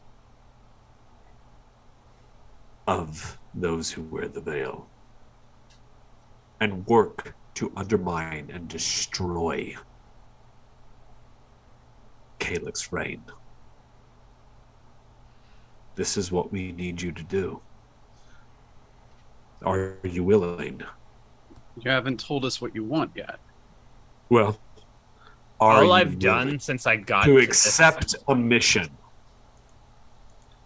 All that I have done since I got to this God's forsaken place is try to assist Katendeo and the Veiled Alliance in what Iban was clearly working with them on. We will find that out soon enough, whether or not you are willing to do the bidding of Iban and Katendeo. I don't do the You must prove yourself first. To be clear, I don't do the bidding of anyone. I am a free person. And Iban was my boss, but not my slaver. He respected me, I respected him, and he paid me well for my services. I will do what is right, and I will work with you, but I don't do your bidding. That's what I wanted to hear. What do you need us to do at House Yanto before Demezzo dies? We need to find out what House Yanto knows. House Yanto obviously has some special dispensation from the king. We need to find out what that is. We need to find out what service he has been providing. We need to find out what they have been doing that we intended to do that anyway. I thought we were on a separate if nothing else, now about BAP. The Vermilions as well. You said there was a second part to this. Because, to be honest, yes, we were already trying to figure that out with other allies who trust us already. Mm-hmm. Very well. Wait. So there was a... God damn it. You said there was a parallel action we can take with regard to the Vermilions and Baprasa. Oh. We don't know what has happened to Baprasa. The actual Baprasa. Yes. We are uncertain as to who he is truly and what his capabilities are. We know that he has infiltrated the Order twice under different identities. We need to know what his potential infiltration might be next. It sounds like you're not talking about Baprasa, but you are talking about the Mermillion known as Shazar. Yes. Shazar. Who is Shazar? Shazar is the Mermillion posing as Baprasa, the one who we freed from the Alcazar trade. Is this a... So Baprazar is a separate defiler. Mermillion. He is, in fact, a defiler, and he, if I were to point a finger exterior beyond our own involvement, he is the reason that Shadow Square was destroyed. Yes. Baprasa is a loser and a coward, much worse than Chance ever would be. Ooh. What do you know about him? What do you know about him currently? We know that he knows that he's irredeemable in our eyes, and he probably won't seek us out again, other than to kill us. And he... Sorry, go. Are you saying that he is not actually a member of Halcyanto? No, he is a Mermillion posing as Halcyanto. As we said, he's a Mermillion. Just keep in mind, a Mermillion is just somebody who just pretends to be a preserver so they can infiltrate the Veiled Alliance. I don't think your Thrycreen is very good, sir. I told you already. He is a doppelganger. Doppelganger. He is a shape. Wait. Say that again. You think he is what? He shifts shapes. He is not. He can look like whoever he wants to. A doppelganger. Yes. You realize that doppelgangers have not existed for 1,000 years? Well, he exists and we've seen it. Perhaps that's what Kalik covets. That, or Halcyanto's association with the Yanti. What do you know about the snake people? We know that Shazar, his true name that we know, the truer name, he's not Baprasa. He was posing as Baprasa, but he is known as Shazar. Shazar was working with the Defilers that destroyed Shadow Square. It was only through their collusion that they were able to take possession of the artifact that we were almost handing over to Katendeo. But doppelgangers were annihilated. Clearly they were not. 1,000 years ago. He exists, and he is a threat, actively. This is among the multitude of information that we sought to bring to the Veiled Alliance. This is why we have foolishly trusted too many people, because we need to get this information to you. Let's narrow this down then, and let's get this figured. You have an invitation to Yanto's party. We're going tomorrow. What we would ask of you is to go and to try to ingratiate yourself with Yanto and Demezo. Do what you can to discover what it is that they are plotting with Kalik. What it is that has allowed them or given them this high honor of Orantus Hospice. Discover what you can, any way that you can. Let's say that there's a mass death scenario within Halcyanto tomorrow. Who can we expect to take this honorary seat if Demezo and his immediates die? If Halcyanto falls tomorrow, it all falls apart. We need a long game. They have been invited to the games to sit at the right hand of Kalik. So we have to make sure that only Demezo dies. What does it matter? It matters greatly. Oh, I don't We say have what does it matter. machinations in place right now. And if we can in place collusion with Halcyanto? If we can place someone next to Kalik during the games, we may be able to achieve our goal of ending this reign of terror. So I don't know what you have planned with Ianto, but if your plan is to destroy their house tomorrow, rethink it. Become embedded in them. Befriend them. Find out what they are planning.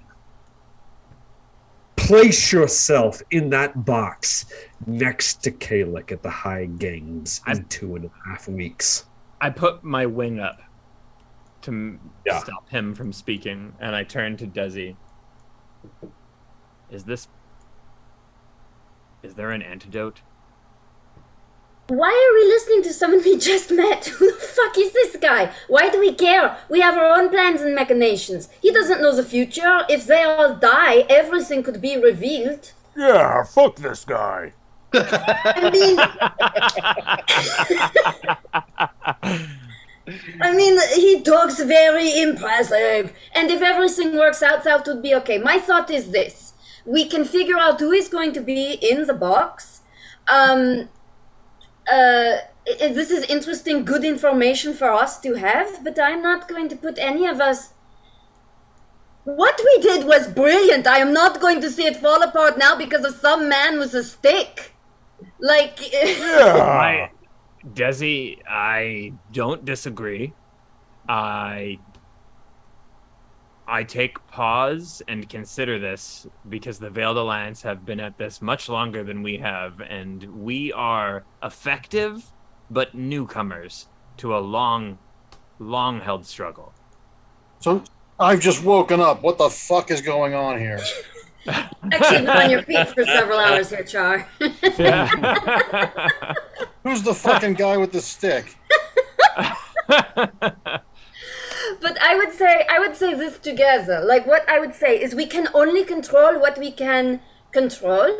I was thinking antidote. I was thinking more of using it not to save them so much, but barter when they discover they are poisoned, barter it for as much information as we can get in those. Maybe we can do our best, quote unquote, to save one of them. Well, that is what I am thinking. Like, we are going to have to play this by ear. It is good that we have this information, but I don't think we have to absolutely derail everything because we've met one person. You know what I'm saying? If DeMezzo dies, DeMezzo is not the only person to represent House Ianto. He's not so I feel like lost. DeMezzo can still die. We need to find out who is going to be in the box, and then we can do what we can. And I just think a little bit of chaos is not a bad thing. It's going to be Strabo. Who else would it be? Who's the woman? The woman who Kame. She wouldn't be there though because she's not beloved. If it's just a head in a box, her name is Paltrow. That's DeMezzo's sister, Kame. Yeah. Yeah. So she's in the Iron Square. That If Strabo, was a good joke, Mark. Let's say that DeMezzo and Strabo both eat of the fruit and die. Kame would sit in the box. Yeah. What if you befriended Kame before that even happened? Now, and what if we as good friends to breathe? What if we befriend Kame and also keep her from eating the fruit? She won't be there, will she?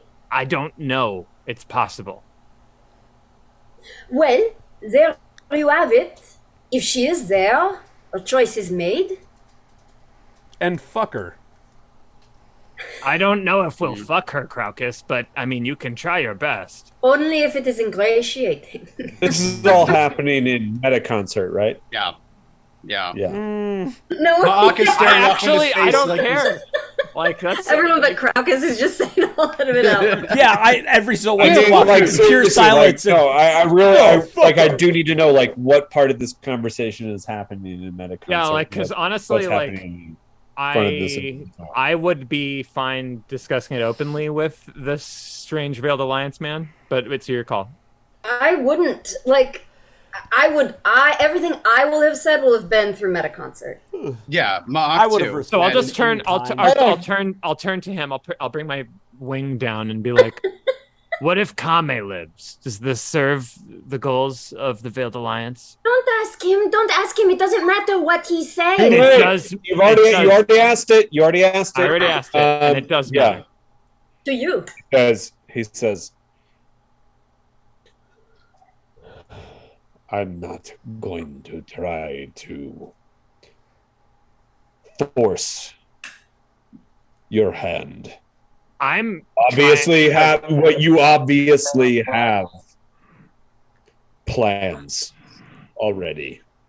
And if it is your plan to kill Demezzo, I will not stop you. But know this. Demezzo is an evil bastard, and I understand your position. Of course I know this. Demezzo is a psychopath. And plans are in motion, and I don't know that we could save Demezzo even if we wanted to. I'm just... All I am going to say is that unless you are able to find out the information that we need about what it is they have planned with Kalek before he dies, if he dies before that, the chances of Halcyanto sitting in that box are going to be very jeopardized. Because if there's any hint of intrigue happening with Halcyanto, their place in the right-hand box of Kalek will be jeopardized. But already rumors that they're weak. They're weak, and everyone knows it. Geese However, actually told us that because they are so weak and that they are appearing because they have special dispensation and they know that they are weak, everyone has recognized that they are desperate.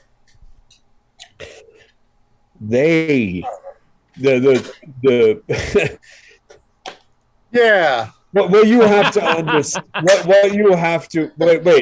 What you have to understand is that yes, the Dune traders and the senators understand this. But Kalek, in his high seat, he'll be the last to know. Last to know, yes. So I have been to the anger, to the upset of my party, have been very transparent with you, because my entire goal has been to work with the Veiled Alliance and to deliver this artifact to you so that I could have done Iban right.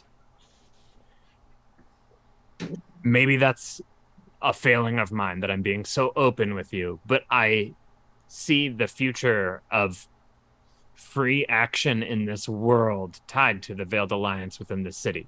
That is why. Can I in Metaconcert say something? Yeah. No. Why are we trusting a group called the Veiled Alliance? They labeled themselves as liars. Because they've been working against... Why do we trust him? They've been working... Well, I mean, like, okay, so like just as a... Let's do a meta thing real quick. Yeah, Char would know. And Char, you would definitely know. The Veiled Alliance is a group of they're a group of wizards. They are preserver wizards.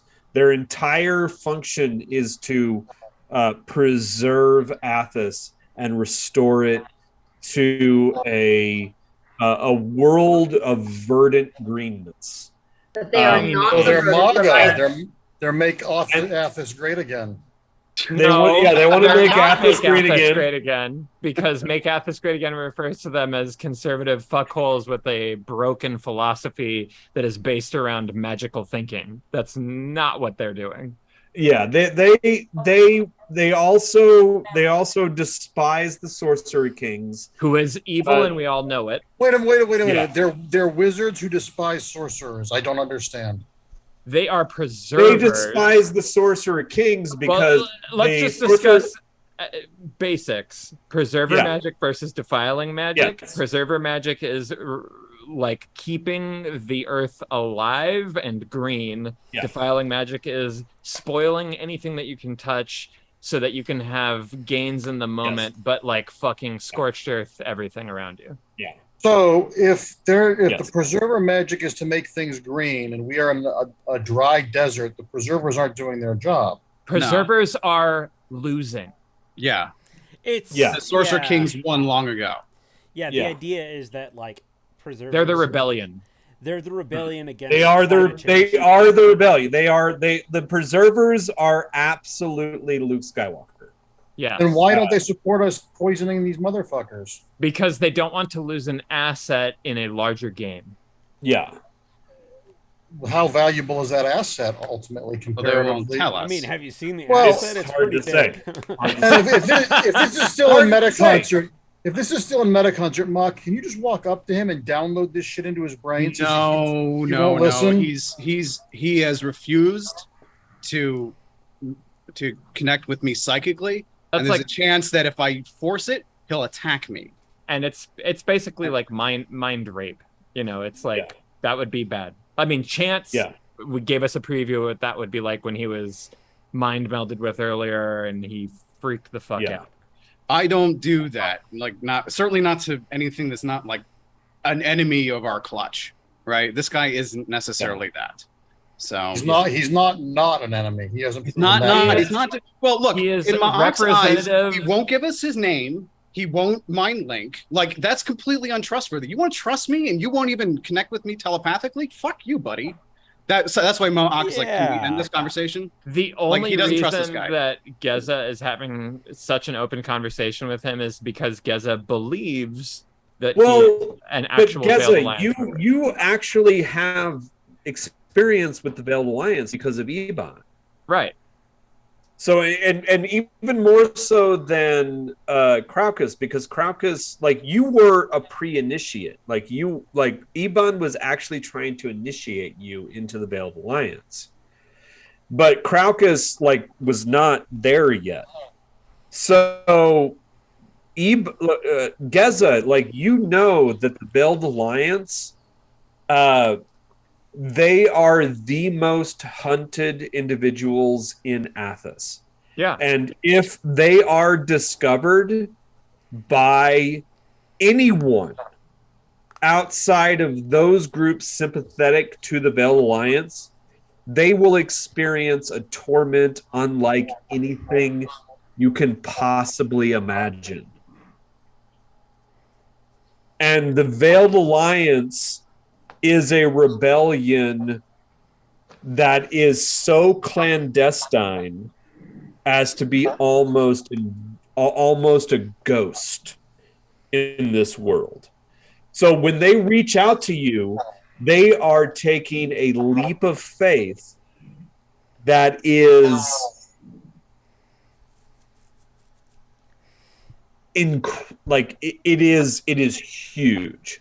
So if this individual that you're talking to right now is actually representing the Veiled Alliance and they're talking to you, they are already granting you a level of trust that is significant. This is why Geza has had the reaction that he has had. But also Geza is desperate to talk to the Veiled Alliance. Fucking Geza. This is a weakness in Geza's character. Yeah, but you know that the Veiled Alliance, in order to like actually fully become invested and to get their full trust, they oftentimes make you go through these trials. Yeah, this is not unusual. Yeah. And that's why Geza is going like beyond the pale to be an open. Geza's an open book anyway, but he's just like, I know who you are. Hear what I have to say before you walk away, because I know you're going to walk away. I'm a trust goes both ways person. Yeah. he Fair. he That's said. fair. like just so we can like kind of move past this and move on with what's going on. He just basically says, like, he says, this is what if you want if you want to meet with Katendeo, this is what you must do. I want nothing more than to meet with Katendeo. I am trying to ask you if Kame works. Kame, we do not know yet. We have not been able to make substantial contact with her, even though we know that she is theoretically anti-slavery. From what we understand, she would be a much better figurehead within the family. And if many of the other people at this party fall dead suddenly, she might find herself in that seat. That's why I ask if she is good enough, because we can become friends with Kame. She might be good enough to contact with the family, but I do not believe that she understands. She won't know what you need to know. So we can perhaps learn what you need to know from them before they die, and then Kame can get us through the gate. Perhaps. All I'm saying is that what we need from you is to go to this party to try to infiltrate into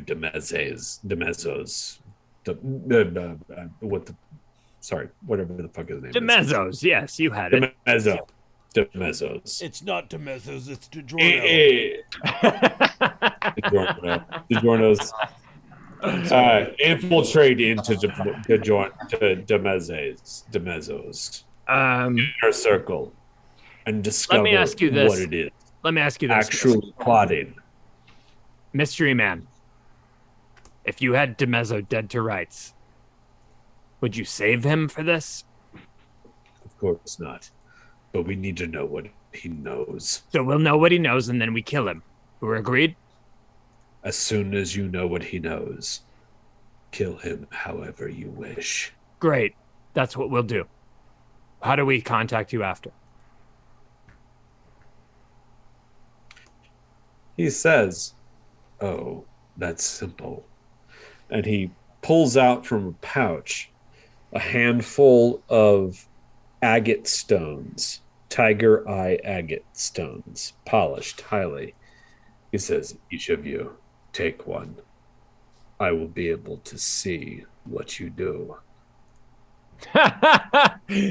Geza laughs out loud.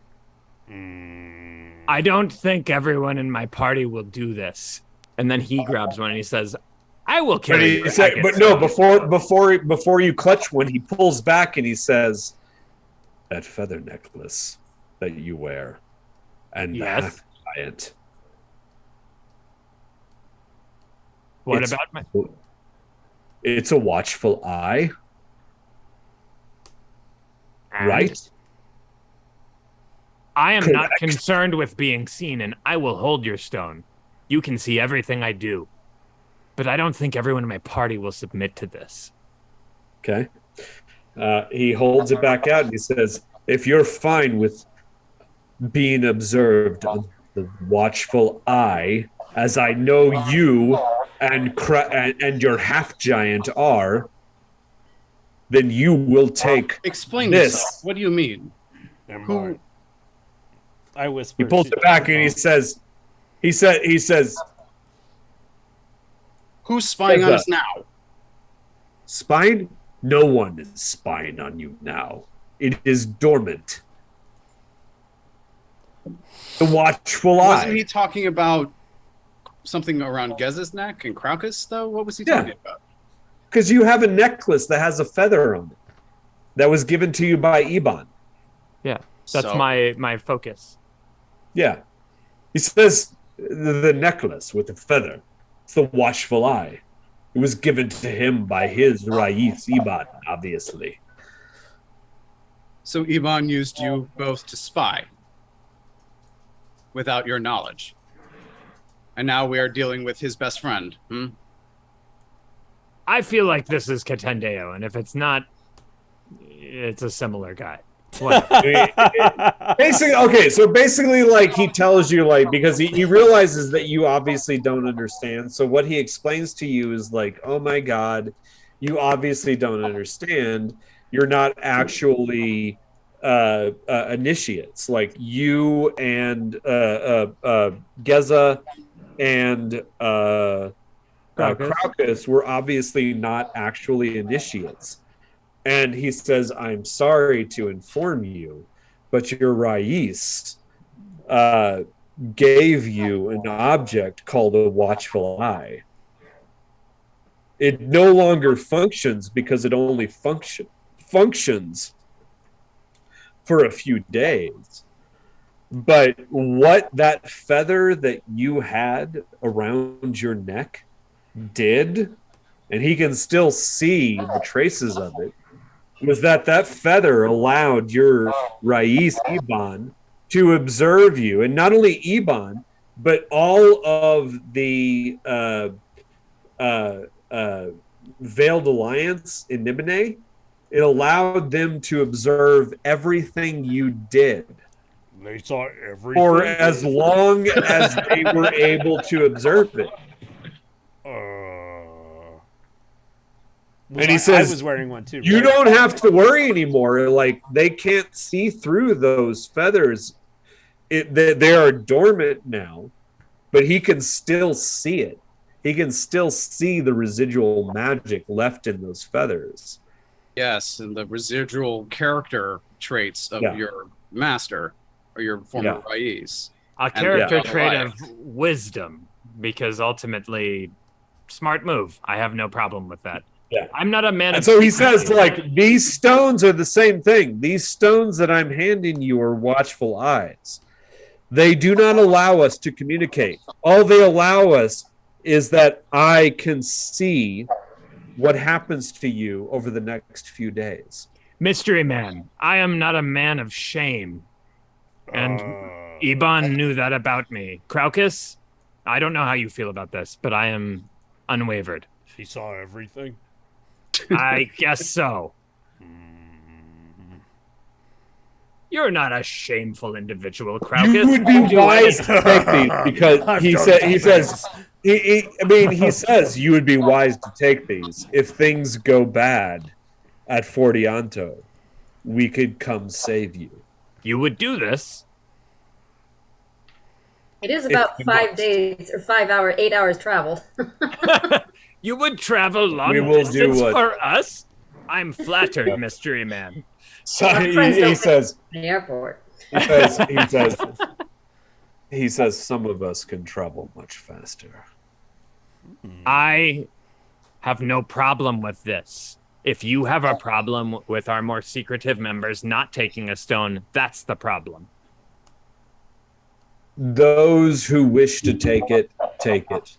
I will take your stone. Would any of you also like to take a stone? Perhaps we have a fast travel exit if necessary by virtue of the stone.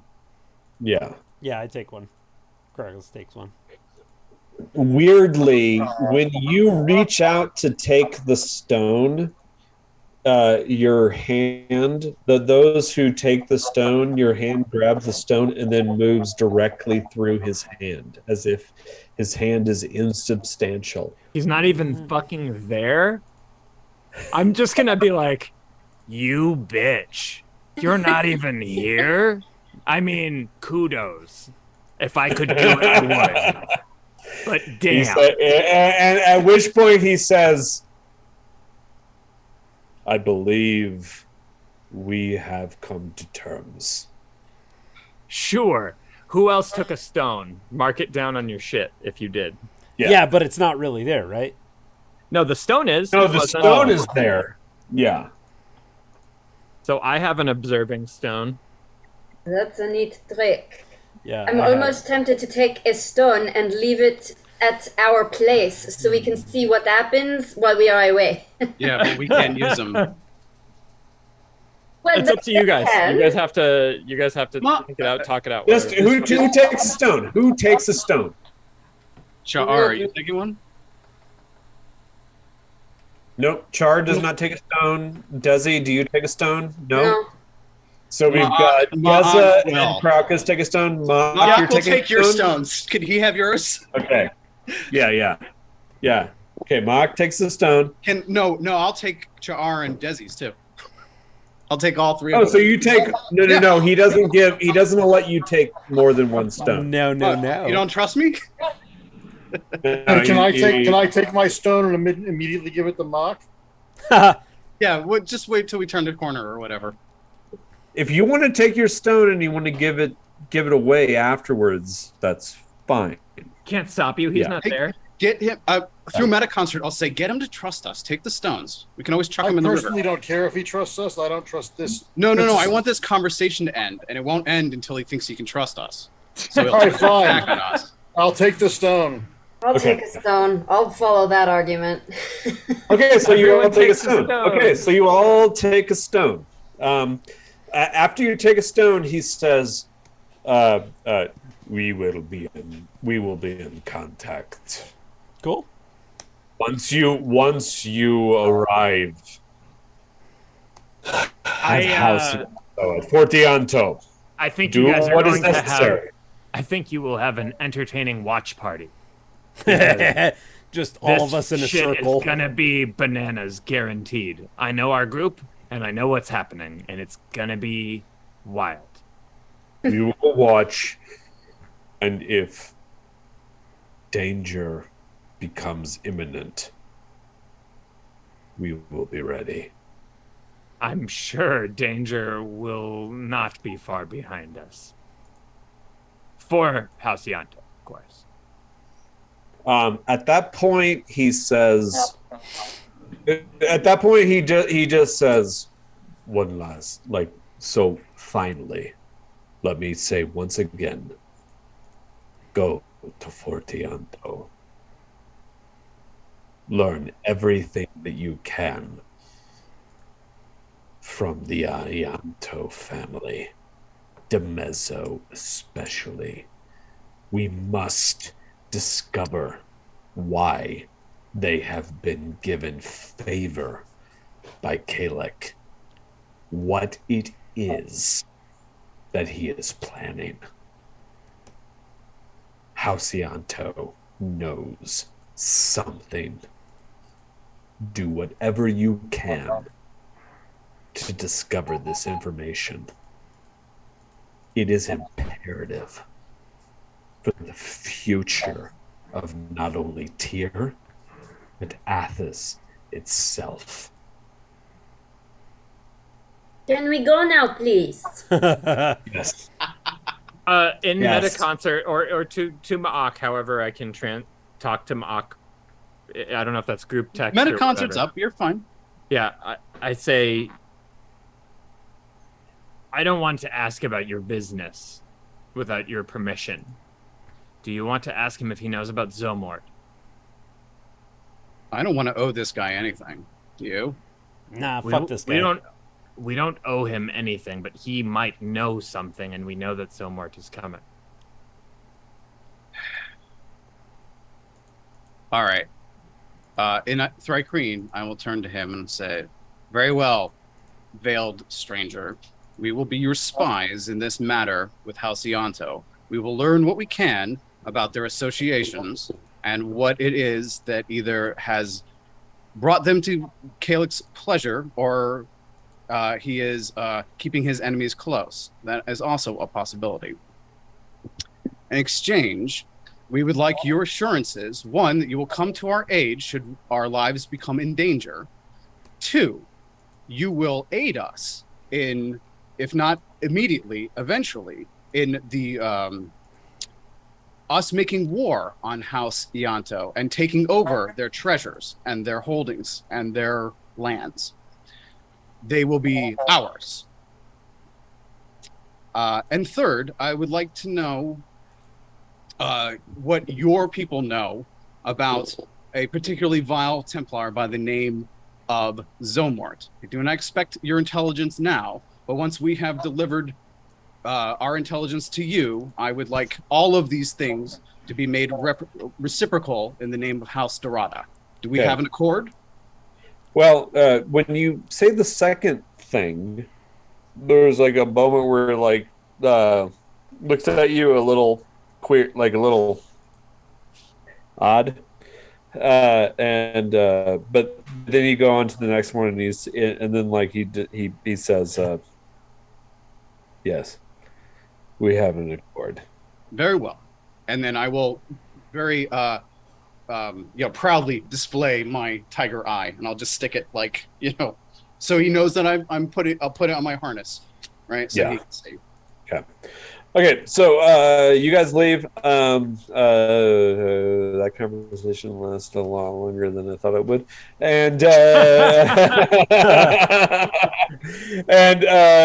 you can head back to the Golden Onyx, get prepared for the next day, and making a long story short, unless there's anything that you want to call out, Too late. Nice. You can make your way out to Fort Ianto the next day. So I'm hitting long rest. Got it. Yeah. And you get a long rest. Like you get a full night's rest without any other interruptions. Everybody hit long rest and refresh those spells. Oh, I hit it so good. I hit it so good. And you can head out to House Ianto or Fort Ianto the next day. Before we head out to Fort Ianto, we do have to give Talara her money. That's all. Yeah. Okay. So you're going to give Talara her money, and I'm going to use the restroom, and we're going to be right back. Did that guy seriously take all of our Ianto time this evening? Think so. He was very standoffish and long-winded. And redundant. Mm-hmm. And he repeated himself. That's true too. Nice. That was, if not intentional, but very funny either way. Very funny. You thought I don't know what redundant means? No, I do. No, but sometimes in Zoom. This is Mark the Quick and Witty. Come on. What are you, new? I am new. I am in fact new to D&D. Now I regret saying that I should have tried to kill that guy, because then we would have found out he was a hologram. Right? Yeah. Man. Well, he might have just been displaced. He might have been there, just like. I'll displace him. Oh, I'll displace all over him. I'll displace all over his wall. So what do you think? Do you think we can leverage the memory of Bap with Kame and get her to be our friend? I think Kame being our friend is like inevitable because we share similar ideals. So if we talk to her at all, we'll very quickly be like, oh yeah, we both hate slavery. Great. Woo. Slavery. All right. So that's easy enough, right? But how do we get that conversation going before we even get there? Well, the thing that I'm thinking, and en route, Gezo will talk to Desi about this. Like, you're our spy. I don't know if you know this, but you are. You're probably the best one here to insert yourself where you don't belong, and maybe DeMezzo can trust you more than me, because I will kill him without the poison. I wouldn't mind spending some time trying to come up with an antidote, but maybe even more importantly, trying to come up with something that looks like an antidote. We don't need to save DeMezzo. You could make a poison and then put a label on it that just says the real antidote. Right. We need one of us, at least one of us, to successfully hang out with DeMezzo and make him think that we suck as much as him. And I don't think that's me. No, it's absolutely not you. No. That would, yeah. I also think if he ever at any point, knows that he's been poisoned, that can make people pretty frantic and willing to that say will happen hours after we're hanging. The hang time is what matters, because that's where we learn things. And you could maybe make him like you before he dies. Yeah. I don't know the order of these things. Like, I've never been to a poison fruit eating party before. The fruit eating will happen. My at- first one too. Hold on. You're gonna have plenty of time to commiserate about this as we. No, this is just our travel talk. This is Yeah, we're Yeah, talking yeah. on the way. This is. I'm just saying, the fruit eating will be the apex of the party, and we need to know a lot of shit before then. It's not going to be we all hang out, have a couple of appetizers, drink some wine, they all eat, we all hang out. It's going to be we all hang out, get incredibly drunk, they eat, we all go home. The one thing Yes. I'm going to tell you is that what's her name that you wanted to travel with? Tolara. Yeah, Tolara. Oh, She was not invited to the party, Oh, okay. and you These discover Embarrassing. just basically like just gossip. No other Dune trader houses, no other merchant houses were invited to this. not even a geese, even though it was his fruit. He's not a Dune trader. He's No. Yeah, because a geese is a senator. He's not a. Don't any of these people are? Is there a risk of a food tester? Testing this? There not absolutely is. There absolutely How is. fast acting is However, this poison? the Hours. poison is not fast acting. Oh, hours. Oh, Yeah, it's an hour. It's an hour. I mean, that guy seemed pretty impatient, right? Yeah. He's So definitely I mean, pants in his pants kind of guy. every merchant house, every senator, like everyone, there is a chance that there might be a bard who might be able to identify poisons. Oh, That's always a threat. well, So Bards that can identify poisons. Can I identify bards who can identify poisons? Well, so actually, wait, hold on. probably could. Yeah, it's probably. Wouldn't that be like, the icing on the cake? That's a bad Athasian metaphor, but like in theory, if we show up to this big badass party and the main event, he can't eat because his security was lax because it got poisoned on his watch or whatever the fuck. Like, boom, that ruins him even without him being dead. And then even without him dying, it's not a good It look. humiliates Yeah. him. it humiliates him, right? We can just twist the knife. It's like all those documents. don't, you still like, have to do his house. Build it up as best we can. Like, oh, it's so amazing, you know? Or, well, I mean, Well, he knows it's amazing because he already tried it. Everybody tried it. right. So if it was poisoned on his watch, as far as they know, because we successfully passed that sleight of hand check. Yep. Oh, then no worries. That answers that question. And we just need to make sure that we're not seen alone in the fruits area. Yeah, we don't want to go anywhere near it. But if a tester goes over there, we don't need to do shit unless we want to use our disadvantage roll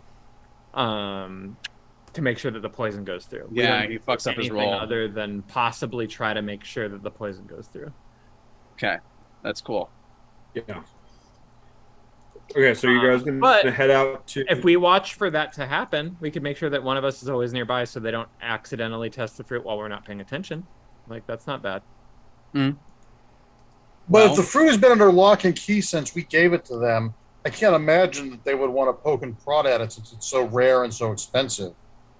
Yeah, would it might imagine be on they would- display somewhere very public, though. Yeah, I mean, but there's going to be safe. guards, and this guy's is so Yeah. arrogant, and so no one would deign to do that in his building. So Yeah, nobody at I the actually don't party think we would have do to worry that. about that. If we haven't been caught yet, I don't think we have to worry about it. Yeah, let's keep our distance just to be on the safe side. Just interested enough, right? Sure, but Just I could see even if a bard said there's poison in this, him saying, "Oh, you're wrong. That could never happen on my watch," and then killing the bard. right. His ego is just as dangerous as the poison. So I don't think Yeah. there's really much to worry about here. There's really no guessing what will happen. I mean, it could be any of a million things. And they're Sure. all bad for him and hilarious for us. And again, even if it's discovered 100% that it's poisoned, as long as it's not tied to us, it's still a win. And he already paid for it, so that's not Right. on us. Let's And not we take had our a money- no refund sign hanging up. Yeah. What do people do when they have a lot of money they're not comfortable carrying around with them? What do they bury it somewhere? What do they do? Maria full of grace. Up there. Maria Yeah. full of grace. Yeah. Condom, swallow, clench. That's how you get it through airport security. And bards. They can't smell it either. Again, just to touch on the real planning aspect, like Geza is certain that the only person who can possibly get information out of Demezzo directly is going to be Desi. So I'm certain that we should put a muzzle on you for this entire. yeah, like This entire- Geza knows he can't talk to anybody here other than possibly Kame because she's anti-slavery. Geza's like Even then, on I'm the not arm sure list. that's That's a good point. Let's actually have you befriend Kame as best you can. I do think that Desi might be a good I think if possibility Desi for that one focuses- too, but Desi focuses theory, on don't- Demezzo, I focus on Kame, and then everybody else just tries to stay away from. also don't forget, all I have to do is read. I mean, if you're smart or I'm smart, and suppose, although I would like to keep my talents, my psionic abilities, secret from as many non-clutch members as possible, particularly those of House Ianto. But in theory, I can read his mind if you ask him probing questions. Oh yeah, that's a great idea. I mean, here's what we know about House Dorada publicly. You are her security detail. Mm-hmm. So you being nearby but nonverbal makes total sense. And I think I do a pretty good job of acting distracted most of the time when we're amongst non-clutch members. Because Yeah, you're weird as fuck. yeah, it's hard to read you just from the get-go, Yeah. right? Right. In theory, I don't know. right? I don't know what Craucus's role is here, other than you're a fucking gladiator, so you're gonna do whatever gladiator shit is. Yeah, you drink all the drinks and I you impress the entertain. women and Yeah. feats of strength, and maybe you pick a fight. You know, Yeah, His if we need a bowels are okay distraction, now, right? I Yeah, think my Craucus bowels are could be okay. a great distraction if need be. Yeah. I can should we need also one? Yeah. I can also perform and tell tales. Yeah. So if Just I to need, ingratiate House Dorada. yeah, Yeah. I can work with yeah, I can do that. If there's That's- a gay bar here with that mustache, you can go dance. I don't think Craucus has. Joseph has a mustache. Craucus is clean. Yeah. Char, what do you see as your role here, if any? Well, I was thinking I would go with Desi and Craucus, I guess, because I'm somewhere between as reactionary as Craucus and as calm as Desi, just to be an extra sort of buffer Aw. there. Shit. That's some of the nicest things anyone said about me. Okay, so let's What look if she's at it not like that. drunk? Craucus and Geza are kind of their own little islands of whatever. I'm gonna try to make friends with friendlies, and then you three are like the deception crew, letting Desi rule that crew. And Ma'ak will be the psychic prober if need be. That's the game plan from now, at least. Sometime Yeah. during this game, I need Craucus to do a fastball special with me, like Wolverine and. More than anything, do Process. I want to do that. More than anything, That- do I want to do Because that. I've got wrist razors. That would be amazing. Might not happen tonight, but Fuck, do I want to do that so coming up. bad. Yeah. Okay. So you guys ready to head out to? I think 40 we're, on top. we're talking on the way. Yeah, this is all So yeah, en route discussion. Okay. So you figure out, your route out to Halcyanto and whatever. It's not worth really talking about. As you arrive, you come upon a fortress that exists just in the middle of nowhere, about 15 miles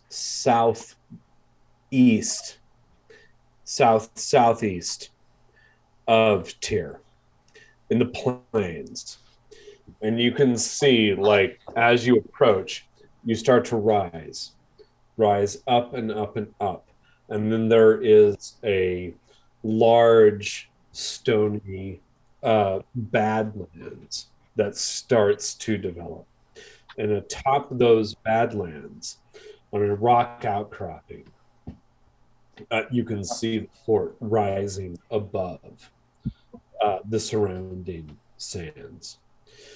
And those rocky badlands expand for hundreds of yards, all in all directions around the fort itself.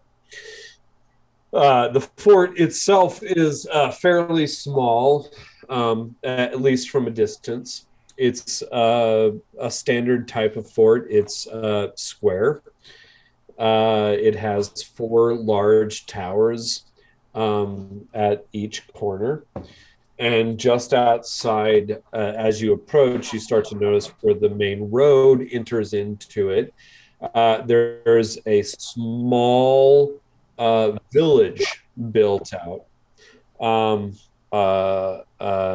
outside of the fort itself. Let me put the map up actually so that you guys can see. And where is it? I just see a grid. Yeah, I know you see a grid. I'm trying to figure out. Okay, there we go. Bam. Bam. Bam. Bam. Okay. So, yeah, as you approach. Okay. So, yeah, as you approach, you see that the fortress itself, it has like a small little village on one side. Let me see. Let me make sure. Yeah. Okay. So you can see just a bit of that here in the Twitch stream. You can see that there are some small mud hut homes built outside the fortress itself. As you approach, you can see that there are 4 large towers connected by walls. About 2 stories tall, all the way around Fort Ianto. And at the base of the wall, there are these mounds of like kind of black stone, seemingly around the base of the fortress itself. From a distance, it's hard to tell exactly what you're seeing. As you get closer, you realize that it is obsidian shards that have been placed in the ground as obviously defensive emplacements. And you get closer and closer, and you can see that there are more caravans coming in with you. Arriving for the festivities today.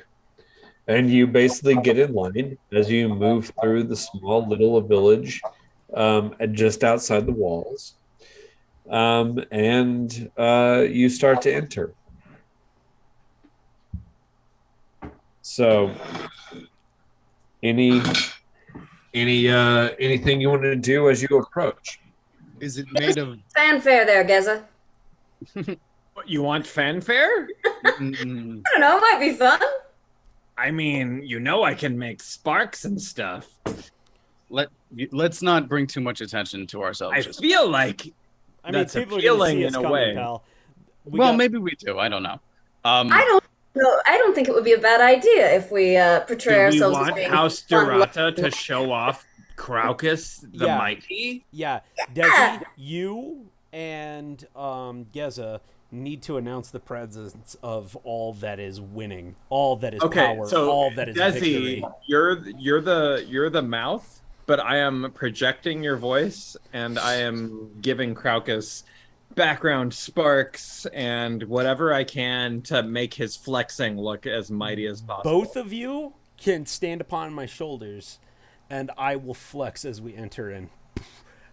I'll give him rat-a-tat-tat. I'll give him I'll name like his incredibly heroic, entirely exaggerated mythological names and reference his magnificent wins, and if he killed 2 people, I'll make it 200. And at the end of every sentence, like when she's like, from House Dorada, it's gonna go Dorada, Ada. Since I am trained in performance, I'm going to work with you to help For give once. you advantage. Yeah. Yeah, we're just gonna announce So our what are you doing? entry through the gate while he fucking flexes and we roll through. That's it. Yeah. And I'm going Yeah. to stomp and like pantomime as And she every says time he things. stomps, it will boom and echo, and there will be Yeah. sparks and fog that come from every footstep. And she'll say, we can play this out if you want. I can't. I don't have any of the really language. need to play it out, but if you want to, if you really want That's to. up to Desi if she wants to speak it. That's all. Yeah. If she doesn't. I don't have I would have to write it. I mean, I would have to do homework. All right. Lazy. She says, oh, and he killed 10 halflings. I'll go, There are no halflings in 10, whatever, Athos. 10 grumblers. There are. Whatever. It's just a bunch of cannibals. bullshit that Yeah. like vaguely touches on reality to boost him. That's And all. I accentuate by doing Okay. the appropriate. Yeah, make a And- deception and- roll. Just And like very, most recently from the battle pits with Haxa, the unstoppable. We don't have to talk about the fact that he lost. We can just say that he fought her. Yeah. I would make this a persuasion roll. Performance. Desi. We're coming in. I'm Performance. performing. Yeah. Performance with advantage for Because crowd. I perform. Yeah, I perform. Yeah, and I'm because you're assisting her. all backing her up. Okay, I'll give you that. Yeah, performance roll, Crowcus advantage, I think. Yeah. So me. Yeah, All right. it's you, bud. You got the roll. You got the touch. That's a 17 and a 17. Okay. Well, those both do the trick, and everybody stops and observes you diligently as you do this. And do. yeah. And while you're doing that, Desi, Ma'ak, Char, the 3 of you give me perception checks. What about me? I don't get to perception? Well, you were engaged. Like you were. All right. I feel like you were engaged with what. All right. I'm Crowcus was doing. casting spells for presentation. Yeah. Fine. Yeah. Is this I'm sorry, is this passive like last time? No, roll it. regular. No. perception This is pure perception check. roll. Roll that beautiful bean footage. Roll that beautiful bean footage, guys. 20. Ooh. 19. yeah, Ma'ak is actually not rolling. Didn't get there, but when we queued up, I figured we were going to be in line for a while, and now they're doing this big perform. While that's all going on, Ma'ak is running the perimeter. He's going to circle that fort and look for stuff that they kind of didn't want him to see. Oh, hell yeah. Oh, so And you're I'll actually running around the outside of Yeah. the fort. Yep. Full Okay, strength well range then what speed. you realize is that like this place is fucking impenetrable. with The all those entire guards and stuff? outside. Well, Yeah. the entire outside of the fortress is embedded with 20 to 30 feet of obsidian shards, Okay. Which would just fucking cut you up or what? which would cut you to fucking ribbons if you tried to move through it. If you Although I'm wearing obsidian wrist razors, If. can I like punch through them? No way. Yeah, no. Like, these are obsidian shards that are embedded in the ground beneath at the base of the walls all the way around the fortress, and they extend from 20 to 30 feet out from the walls. You've got like obsidian So- toothpicks comparatively. Yeah, if only I knew Yeah. Trey Crean who could jump 50 feet and levitate. Yeah. Okay, so but I'm actually looking for windows, I'm looking for guards, I'm looking for egresses. other ways that any you might be able windows to on the outside are the only windows that you see are in the second story of the towers, and those are arrow slits.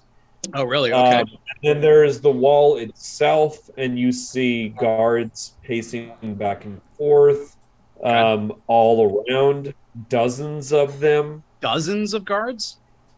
Yeah, Like, on the whole thing, or just on each side?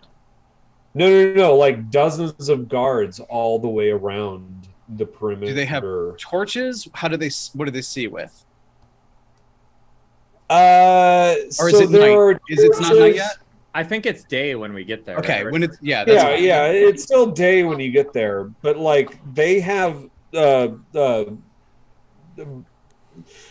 are 4 towers.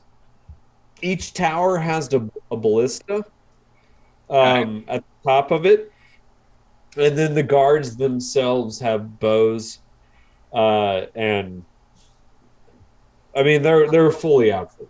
Okay. The tower, the walls and the towers are not crenellated because crenellation is not a thing in Athos. Well, I was actually going to ask you, because the way you drew it, is this a Green Age ruin that they've repurposed? No, it's not. It is a fairly modern construction. Okay, and so there is no crenellations. That's all right. That's fine. Yeah, no. The walls are not crenellated, but they are, they're heavily defended. So dozens of soldiers with bows. Are they on high alert? And then, like I said, at what's that? Are they on high alert, or are they just kind of like lounging around? No, they're just doing their standard, walk, around looking out. Patrolling? Yeah, just patrolling. Okay. Are there guys who stand still, or is everybody moving? No, not everybody's moving. Like there's people like they're just like doing their like daily duty. They're just kind of like hanging out and standing guard. And okay, I'm just looking for blind spots. I'm looking for weaknesses. It's fine. In terms of blind spots, like it's hard because there's a lot of soldiers. How many would you say he counts on his run around the perimeter? Like if he were to total it, give me an investigation check. Sure thing. I am quite skilled at investigation, especially when I roll a 19. That's a 27. 27. You count about 24 unique soldiers on top of the walls. Just on the walls, huh? Yeah. All right. They're constantly moving back and forth. Good thing we're not sieging this fucking camp. So whatever. Yeah, no, it's fine. I'm coming back around. I just wanted to get a sense of what the outside looked like. It's fine. So I come back as the sparks are fading from Crocus's Flex Fest. Whatever. Yeah. Calling it a Flex Fest is pretty cool. Okay, so inside, as you enter, everybody give me outside of Ma'ak, everybody else give me a perception check. I already rolled a 20. Do I have to re-roll? Nope, you're good. I rolled a 19. Do I have to 19? re-roll? Yeah. Nope, you're good. -2? I rolled a 9. I'm very focused on the sparks still. Yeah, okay.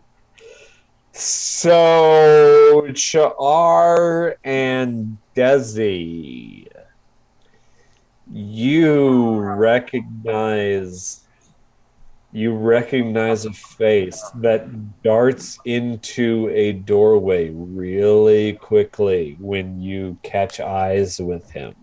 Is it fucking Bap? Nope. Thank God. It is the man, the unnamed man. Hologram dick? Oh. Does he have a staff? That Ma'ak saw in his vision in Undertier. Oh, the fourth man. The fourth man. The fourth man. You know, if he were the third man, that would be a classic noir. Black and white film. But the fourth man is an even better Paul Verhoeven film. Oh, is it? Okay. Go with that. The fourth man is present. And he was, if I recall correctly, he was more senior or commanding. Yeah, right. He seemed to be the commanding officer, so to speak. Does that shit get shared? Yeah, immediately. Um, I'll even let you know without pointing. Like if I can point in You can Metaconcert. share the memory. yeah, you Share can the tell me memory of which what you just door saw. he entered, and I want to go there. I want to go to that door. Was it one of the doors in town, or is it already in the castle? No, you enter into the keep. Okay. So if we look here, okay. So we've got it up here on the Twitch. So you've entered in through the main gates, and let me see. Yeah, it says No. only goal right now is to go through that door. I want to go in there, and I just want to point my watching stone in his direction, because they fucking know that guy's face too. Yeah. Oh, will they have seen? Yeah. Because So so you I see showed him them walk. all the faces, and I named everyone who had a name, and I said, this guy didn't have a name, fuck but he's you. in command. So when Char and I saw with our eyes this guy, they will have seen that through the stone.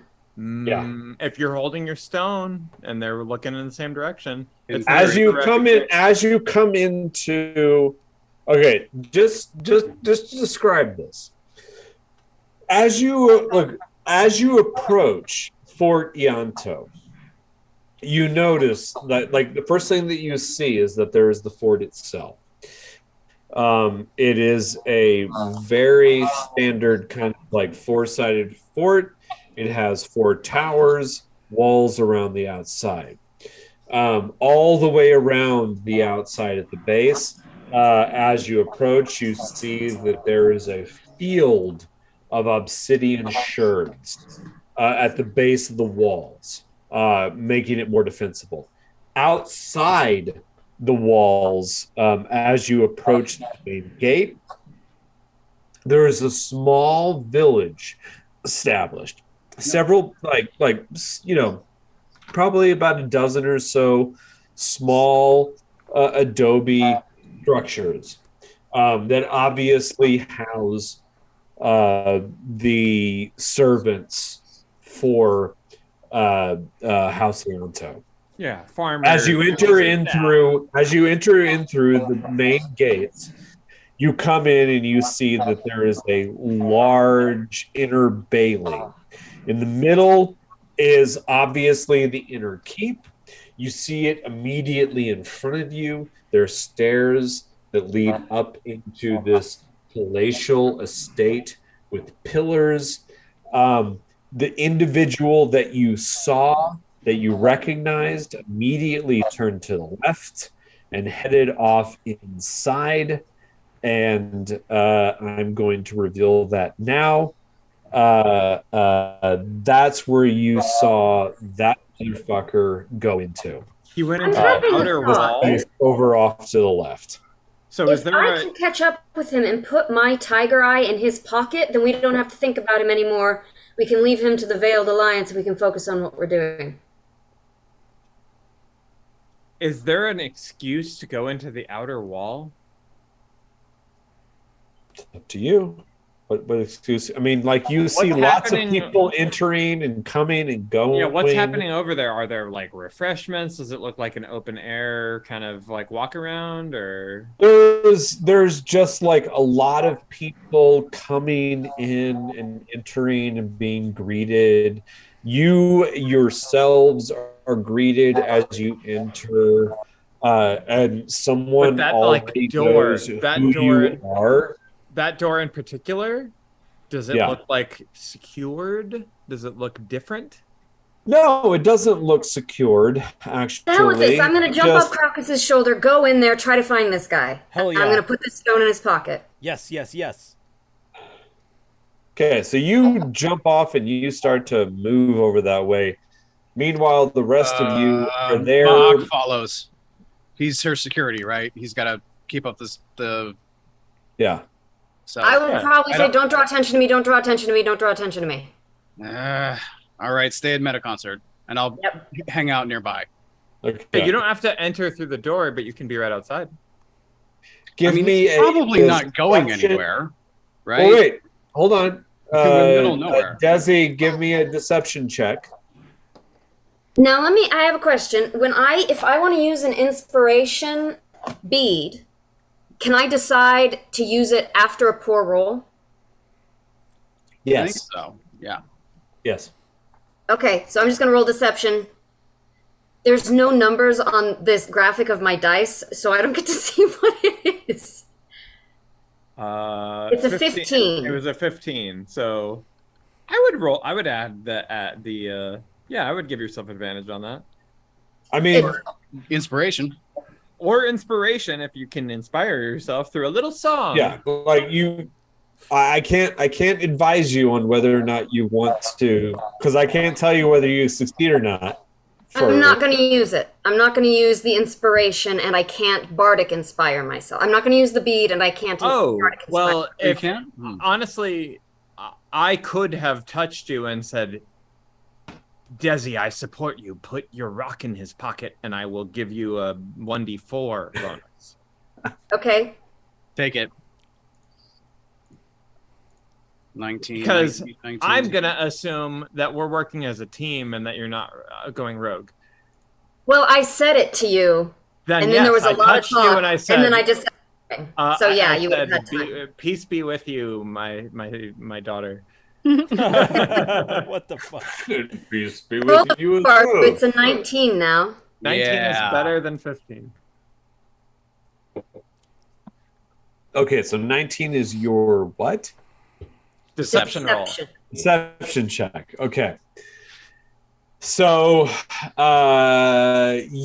you're able to deceive your way past like this group of individuals, like just the people that are around, gathering, and head off, and you duck your way in through that door that you saw that individual go through, and you enter into what looks like a barracks.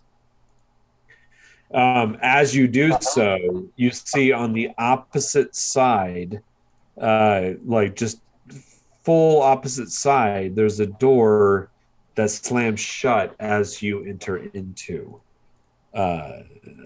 that room. So she doesn't see the guy? No, she doesn't see the guy, but she sees she hears a door slam as she comes into the space. I'm gonna keep going. Okay. So you start to trail after him. The rest of you are still outside in this kind of outer, like, Bailey area. Yeah. What's the vibe? Yeah, what's the vibe out there? Are we like being directed? Yeah, did we start I mean, like, you know, like everybody's obviously arriving at their own time. So as you come, you have household servants who are attending to your needs. Are we a focal point more so because we did a thing, or are we just kind of folding into everything? It's no. Like, you're not really a focal point in any way, other than the fact that I mean, granted, I guess Crocus Desi, just did his flex off. That's all. Yeah, but first of all, like, a group comes to you and says, like, yes, who are you here at the bequest of? Who are they asking? They're asking you guys. Who are you here at the bequest of? Sir Mezzo. Yeah, DeMezzo invited us, if that's what you mean. Gezzo will say. Oh, and in what regard? What is what's your invitation based upon? Oh, well, our house represents the gladiator that you see before you, who is rising in the ranks of popularity. And also, DeMezzo was very appreciative that we could provide today's treat. Oh, you're the ones who sold the pharaoh fruit. We did auction off the pharaoh fruit. Well, then you are honored guests. Yes, House You're honored. Dorata provided today's. I mean, the party wouldn't exist without House Dorata. Well, DeMezzo wants to meet you. DeMezzo wants to meet you. Of course he does. Take us to DeMezzo. Please, come into the house proper. At which point, you're escorted into the central home, which is very similar to the house of Narissa, where you were just a couple days ago. You enter in through this big stairway that leads into a portico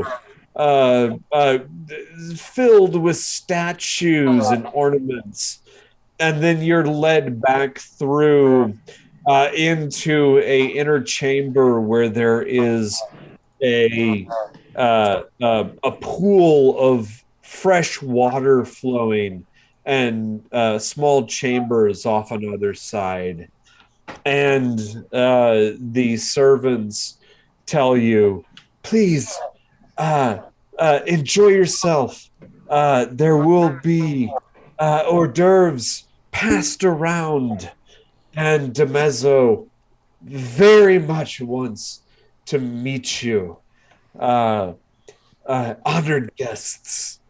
And Thank you. then they leave. Am I aware that this is happening?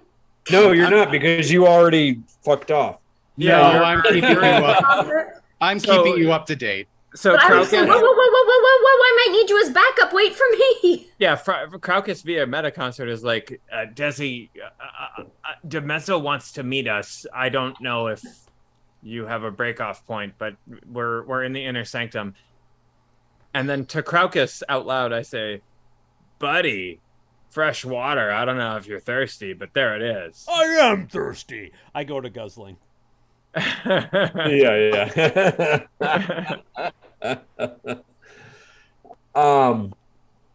At which point, okay, so Desi, are you still wanting to follow the individual that you're pursuing, or do you want to reconsider with the group? Nope. Okay. I thought this was going to be fast, but I'm going to pursue it. Okay, so just to into my stone, I don't know how Desi's job is going unless she tells me. But into my stone, I'm gonna say, I hope you're watching Desi's stone because she is pursuing the unnamed individual. Yeah.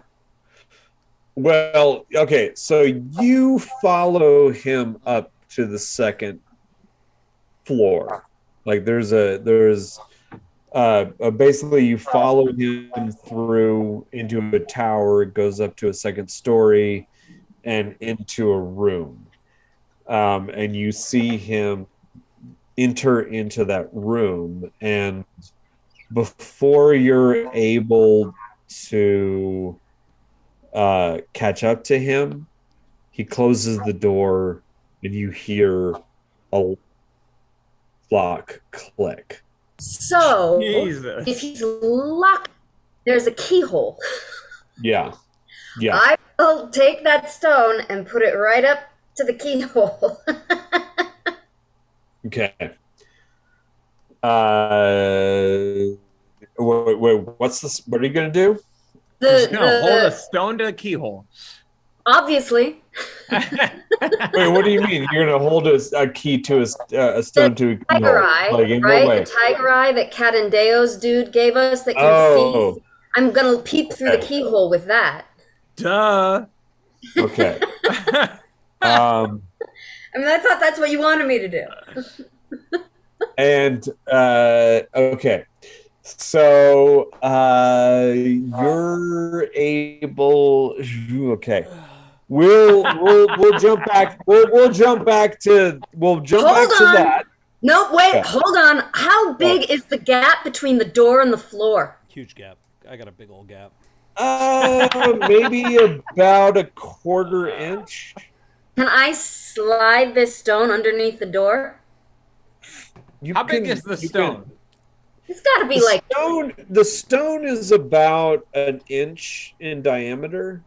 It's a big ass stone. that's a rock. Yeah, I mean it's a little stone. Stone to me implies big. Stone is like a bigger word. I was thinking like pebble. It's a little stone.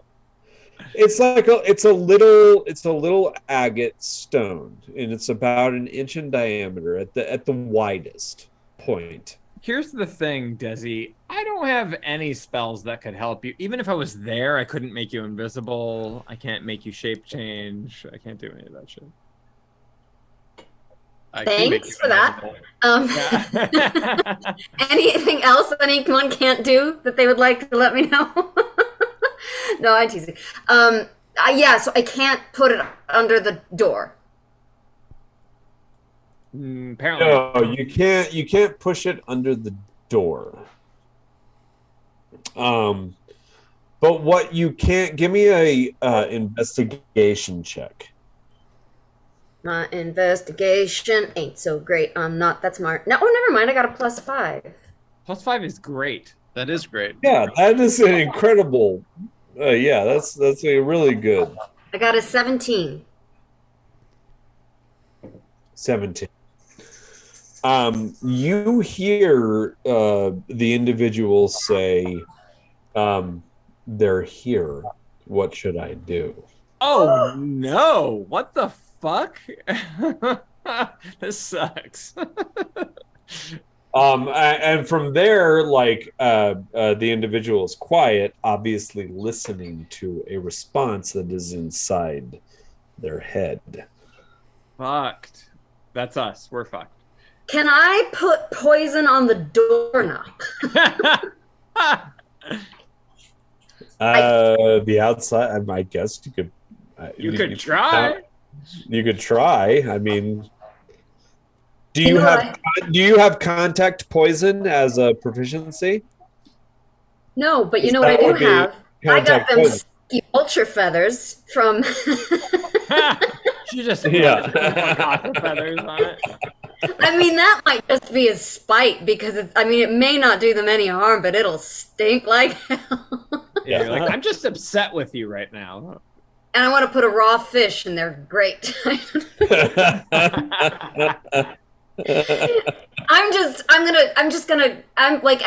gonna make a note of where this is, and then I'm gonna scamper quiet as I can back down. Maybe like come all the way out. And I'll say into the stone, I hope you got that. Yeah, there you go. Okay, so meanwhile, down below, okay, you guys have entered into the compound. And as you go, you're escorted into the keep, the palace itself. And it is very similar to Nerissa's home that you were in just a couple days ago. As you go in, you see DeMezzo, and he approaches you. And he comes up and he says, and remember, the way that I described DeMezzo was the Dark Sun version of fucking Jim Morrison. Jim Morrison. Yeah. So he's wearing like all of this like leather corset and leather breeches. And he has these long locks of hair. And he's lithe and beautiful as he comes to you. And he says, "Oh, so glad you could come. I'd like to talk to you. I have something I'd like to propose, if you'd be so inclined. Would you be interested?" Desi's not Dean's here talking to yet, right? Desi's not here. Is he not here? So Okay. I will. Desi's off. I will say. What did you have in mind, DeMezzo? Let's go talk. First, why don't we have some drinks? I would love a drink. Could my... Everyone has drinks? Is this for everyone, or is this a private affair? Absolutely, everyone. Let's all have some drinks. Crocus, drinks! No, and let's have Drinks. Crocus loves a drink. Yes. Crocus, I still have been hearing about your performance at Narissa's. He's an Cozy. impressive specimen, if I must say, and I Yes. must. Crocus, show him your... Incredible specimen, and it still galls me to know that Narissa did not invite me to that particular. We did Symposium. miss you there, sir. It was quite a display, I must say. Quite a party. I don't know why you weren't invited, but it was. Of course, why was I not invited? Should have been invited. At any rate, let's not talk about unpleasant things tonight. Sorry, Aaron. Before he goes you? on, any sign of where the fruit is or where it's being kept or anything like that?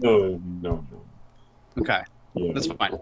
Yeah. Maak's playing I dumb. won't even make you roll. Well, you don't- Maak is currently outside of the door of where Desi went in, right? All you? right, yeah, that's fine. Are you staying aside from the rest of them? You followed her, but then I don't know. Yeah, how I far you followed went. her, but I don't know. I mean, we're all in Metaconcert. I don't need to be there Yeah, I'm necessarily. I mean, So you can Okay. you see what's I'm just like, I guess I'm. So let's say that this representative is of House Geza and Crocus and Sha'ar. Yeah. Okay. DeMezzo says, "Yeah, I don't know why Narissa did not invite me to her symposium the other night. I should have been.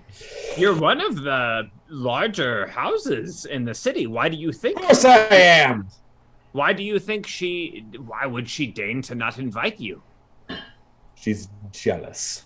What is she To jealous of, understand DeMezzo? the ascension of House Ianto. I mean, everyone knows House Ianto. What could she stand to gain from disinviting you? That seems like a foul move indeed. I know that she invited other merchant houses, so perhaps it was a chance to, I don't know, engage them. I know that when it comes to the merchant houses, we must stay somewhat separate. I'm still trying to find out exactly why it was that Narissa did not invite us. But it all worked out to our benefit because you managed to win the Pharaoh fruit. We did. I won it from you. Yes, and we're happy that you received it. Cha'ar was actually the one who won the fruit. It's a game of chance, but we're happy that Char was in our house, Dorata. You know, I don't want to not recognize Char in his winning of the fruit. Can I ask you something? Of course, Demezzo, it is your house. It is up to you how this goes. I've been looking into you and your group. We're new to town, but what have you found? Well, we're new in town. This is the point. There's not much I have found out about you, and this is not only a detriment but a benefit. I see it as mostly a benefit personally, but also I must tell you, Demezzo, I am not the head of this house. I am merely in support of House Dorata. Our meta concert or fucking meta game. How do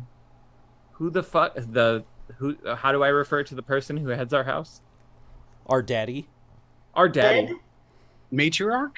Our matriarch, thank you. Our matriarch is here. Our mommy.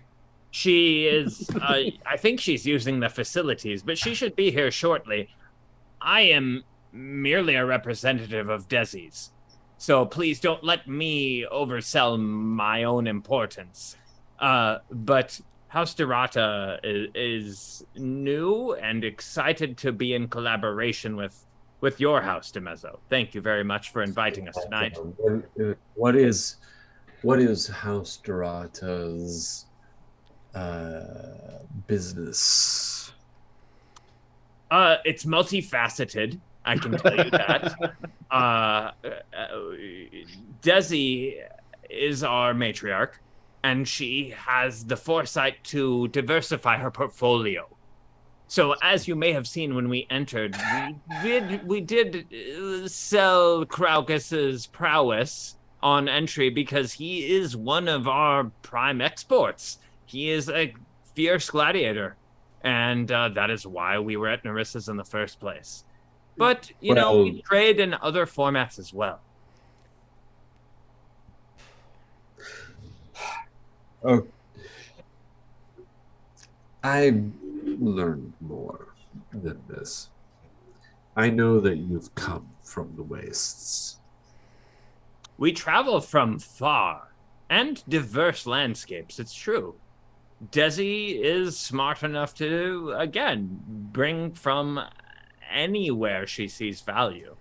And she can speak on this on her own behalf soon, but I'm happy to speak in her place. All I would say is that your ability to come from the wastes and immediately find an audience to sell, auction pharaoh fruit, the first pharaoh fruit that I shall be eating tonight, says something about you. We are quite lucky.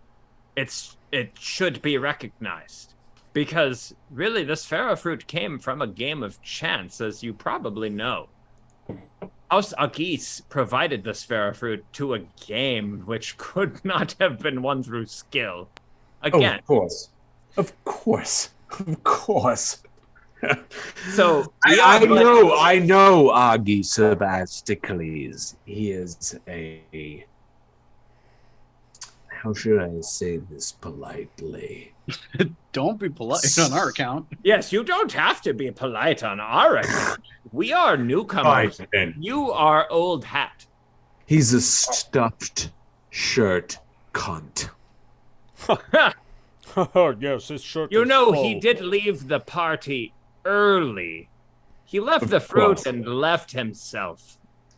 Agis Sebasticles belongs to a a failed segment of our society.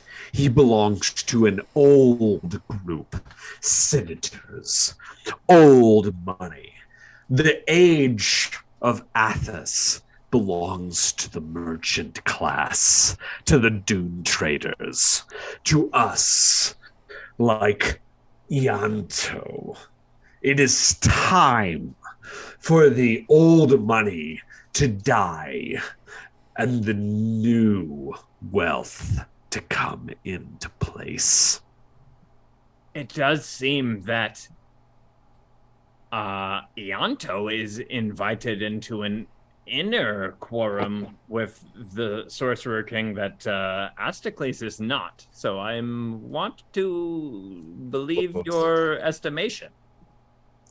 Well, I would propose something. You allowed me to purchase at a very good price the first feral fruit of the season, which is going to place our house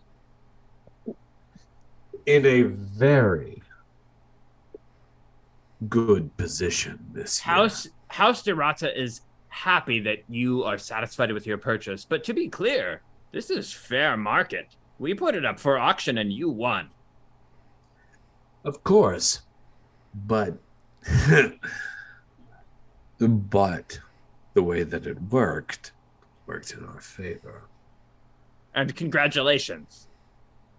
Now, what I would ask, I understand that you and your fellows are a group of adventurers who have come out of the wastes. Am I incorrect? I would classify some of our rank as adventurers, certainly, but House Derata is a trading house.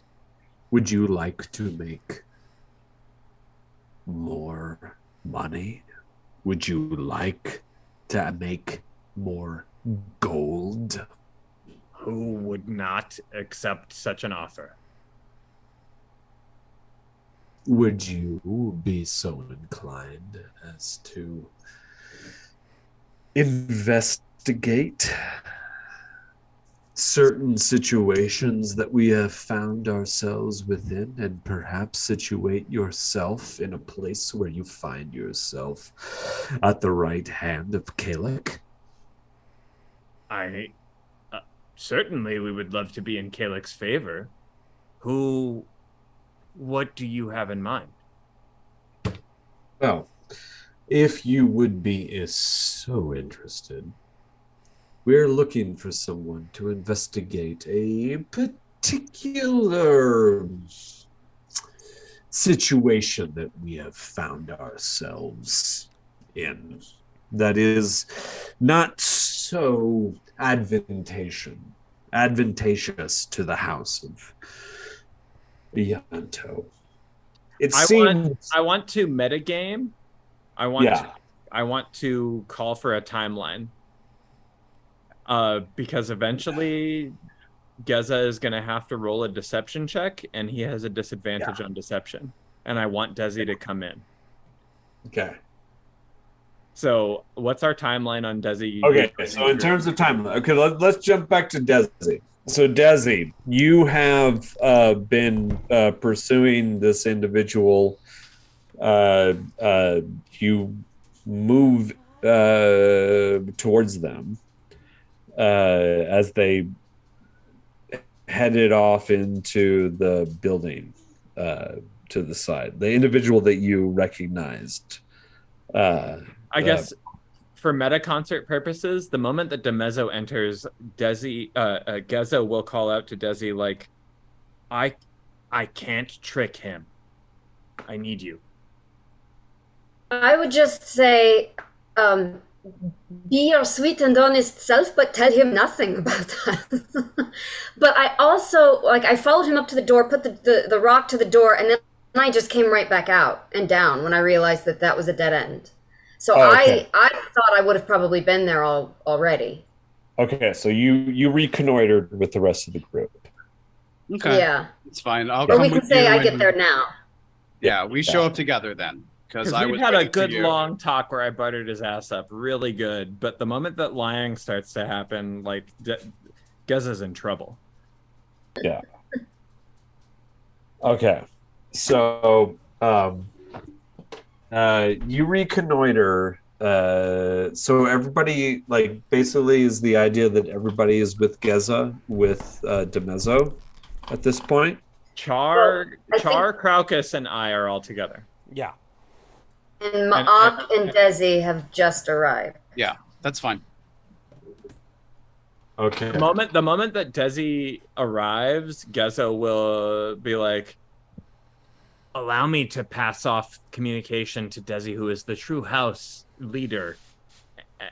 And I appreciate that you have deigned to speak to me. As I back away. Okay.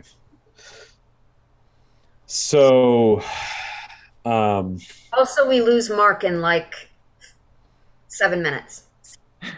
oh shit. Okay.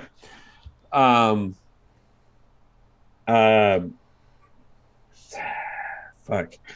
Yeah. So this is the point where, like, this is the thing where, like, you realize that one of the defilers that was down in Undertier is here today. Not the unnamed, but one of the other three. No, the unnamed. The unnamed was the one that she followed into the. Yeah, we already did this. Yeah, yeah. So as you come back out and you're talking to Demezzo, Demezzo basically says to you,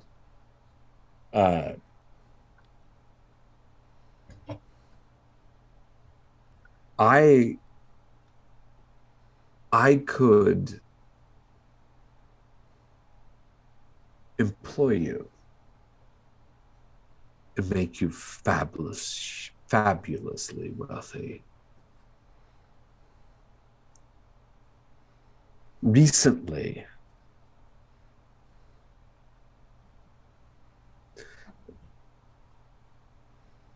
a caravan of mine left Tyr, heading north. It was headed by my caravan captain. They left the city with 3 wagons and many soldiers. I have not heard from them since. They should have arrived in the last few days at their destination. A place where we have our primary operation, one that supplies King Kalek himself. We do not know what happened to him. His name was Garrow. He was a mull. Luckily, we know nothing about that. No, Yeah. no.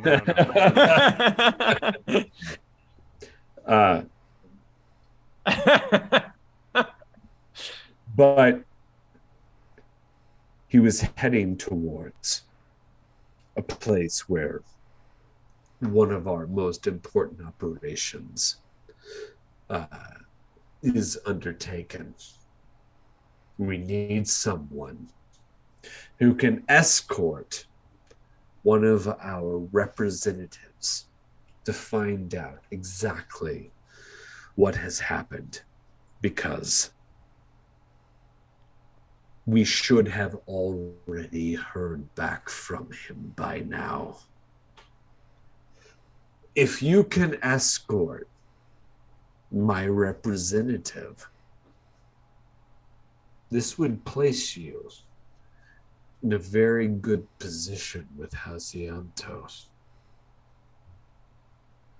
Would it have been possible for me to share everything that he said with Desi via Meta Concert before she arrived? I'm not sure. Ma'ak, is that possible? I mean, in theory, yeah, you just send your memories, or basically almost so like I'm just gonna live send that stream and it. be like, You know, like before you even came in, I'm like, he wants us. He wants us, and I need you to be the envoy, but like I can't lie to him, but so far he likes us regardless, just based on our reputation. He wants a new asset. Are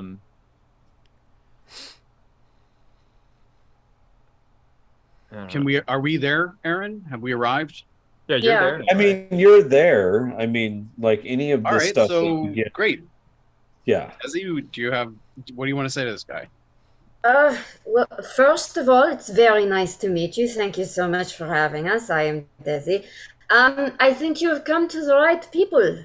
We are wonderful with this kind of thing, but of course I'm going to need so much more information. Well, I'll give you whatever information that you need.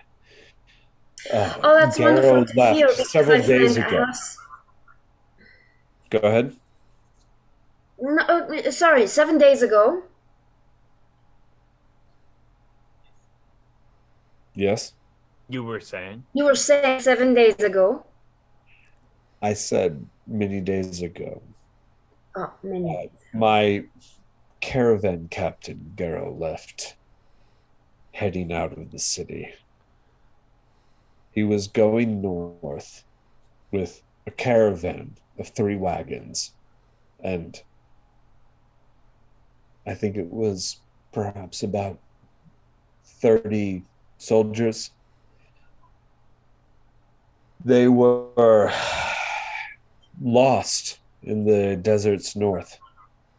Haven't heard anything of them since. But they were on their way to...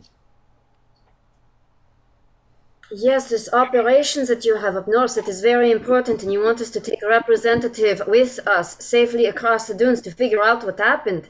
Who is this representative that you would like to have us escort?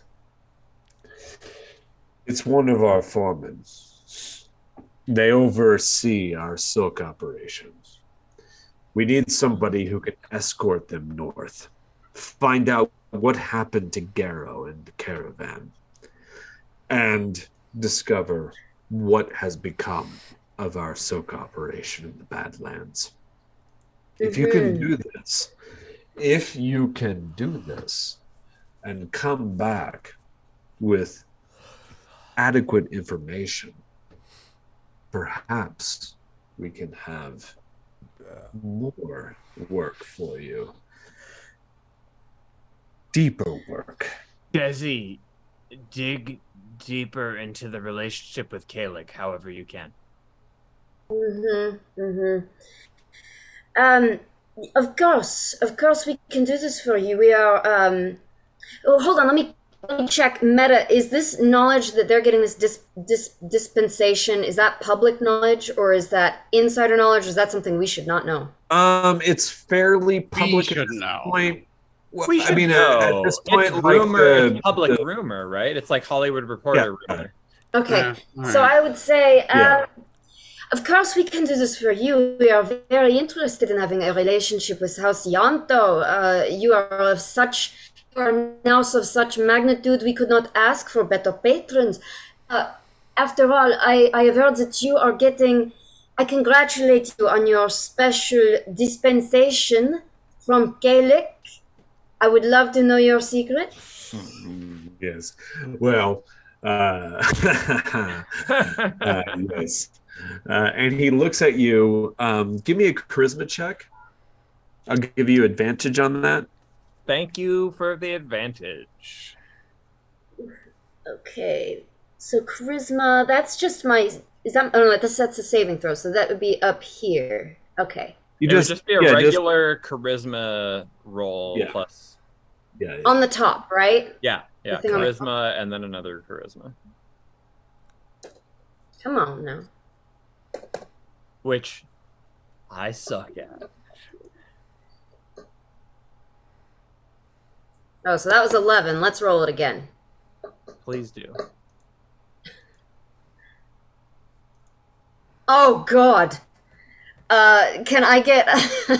Well, I for sure touched you before we entered, leaving you with 1 plus D4. You only have a plus D4 for me. Oh, Lord. One time. Are you? I got a 4, so I got a 15. Well, That's a 15 charisma check. okay, 15. 15 is good. It's a good charisma check. Yeah, that's a good charisma check. You bat your eyelashes a little bit. Maybe I don't know. Like, the point is, like, he's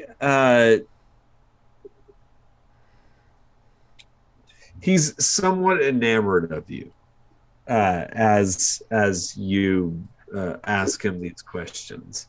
We also provided him with the fruit for tonight's festivities. Yeah. And did he see that entrance?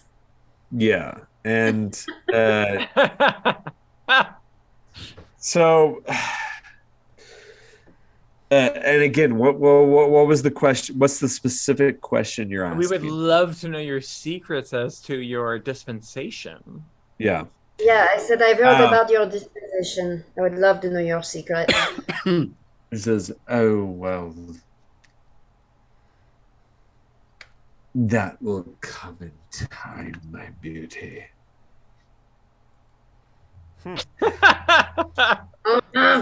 If you did it, he said, but he says, if you do this for me, and you do it well. If you do this for me, so good. No, go on. Listen, fucker, you're not going to be alive. And you do this well, you may be given more tasks. Oh, I'll give you so many tasks. Wow. So if we do work for him, he'll give us more work? That sounds great. That sounds like Well, sounds like a but he said, job. honor for this guy. "Oh my God, hold on." If you Bye, do, Mark. if good night, Mark. Good night, sir. LOL. If you do this, and you do it well, there will be more work, and there will be more. If you want to enter into the inner circle of Hacianto and rise above the riffraff of this detritus city, come with us. I can assure you that whatever house Derat does it well. It does it perfectly.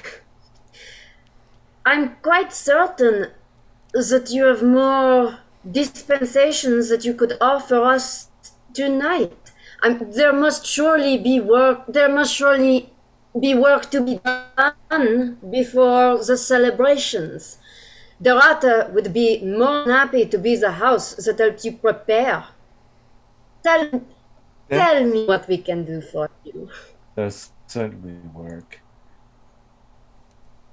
There's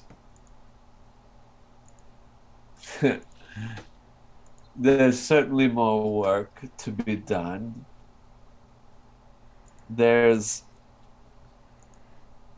Well, if you want more work,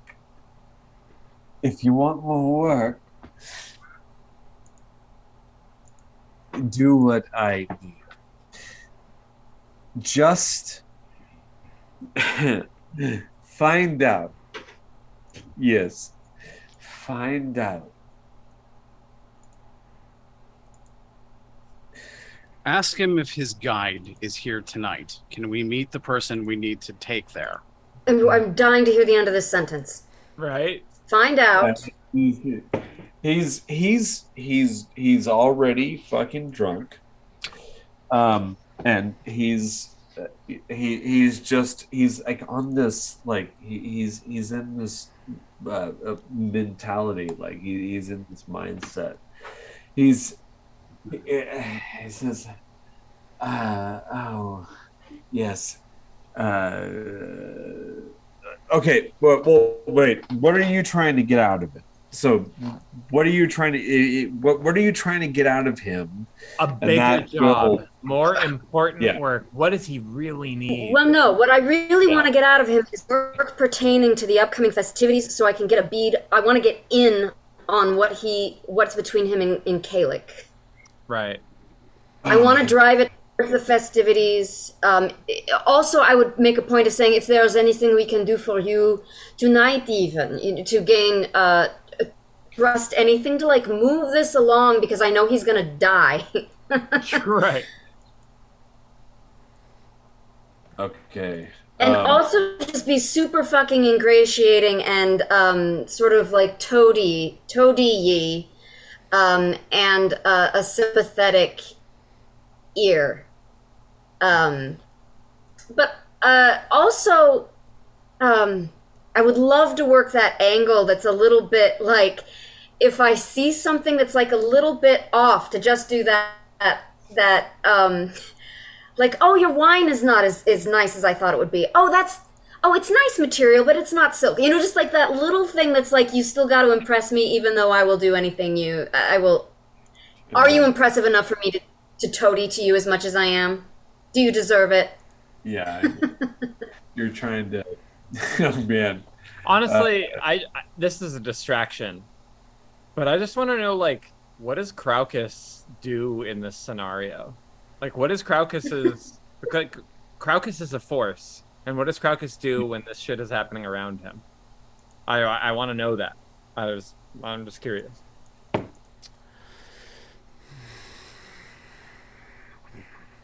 I don't know if Craucus would actually react in this situation. I don't know if he has enough wherewithal to like watch this play out and not step in, because he has a tendency to put, his enormous foot in his mouth. Just for your own, you weren't here for the last game, but I made Craucus attack when maybe we would have fleed.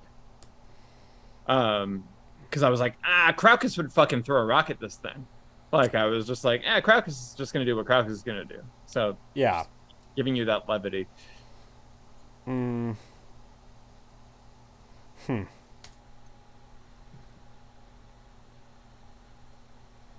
Shit, I don't know. Let me think. Keep playing. Is there food? He's probably chowing down. I was drinking, right? I was eating, I was gorging.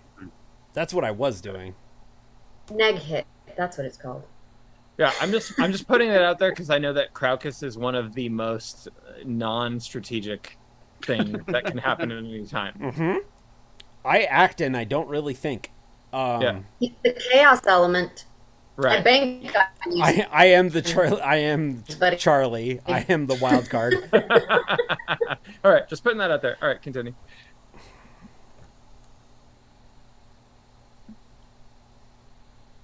I just wanted to give Craucus agency to fuck everything up.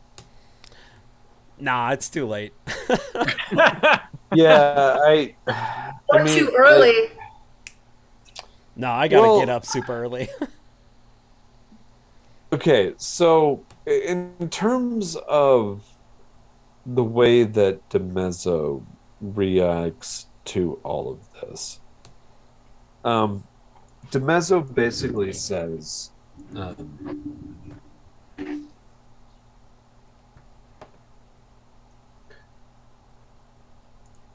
what I would like from you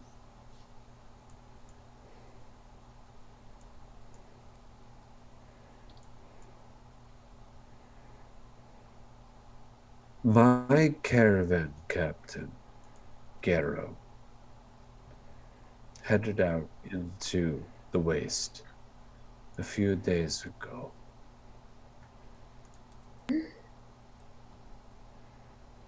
Up to the north. He was heading north. He was heading to one of our operations. An operation that is incredibly critical to our house. Is it this operation that got you in with Gaelic?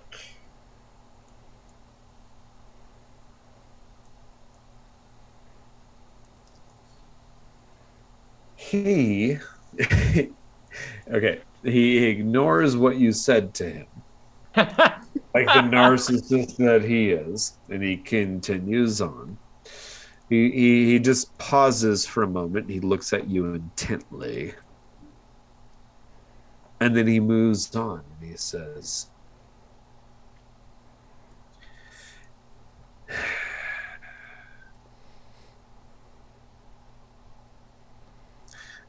he should have arrived at our operation. We have the ability to communicate with that operation. That communication is one way.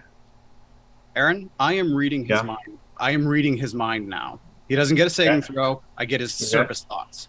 So everything he's thinking about Ma'ak is getting the full actual download. And I think it's fair to say this guy is so drunk, there's no way he could make a will save even if he wanted to.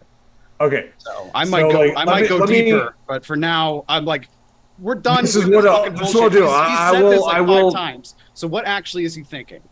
Okay, well, hold on. Let me do like his. Let me say what he's saying, and then I'll go back and give you the information that was subtextual, obfuscated. So, but he says, shit, god damn it. He said it's a one-way communication. Caro should be back. He's not back. We don't know what happened. He says, my caravan captain, his name was Garrow. He left.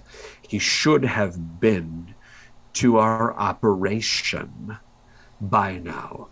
And our operation has certain abilities to communicate back to us through psionics. There has been no communication. Therefore, we believe that something has happened. Either Garrow has defected from Halcyanto, or something has happened to him. Either way, we need to find out what it was that happened. And we need someone who can discover this. I would like to hire you. I would like to hire your group to take our representative north into the Badlands, because we know that you came out of the Badlands, out of the wastes. We know that you are not from Tyr, because we know that there is nothing known about you.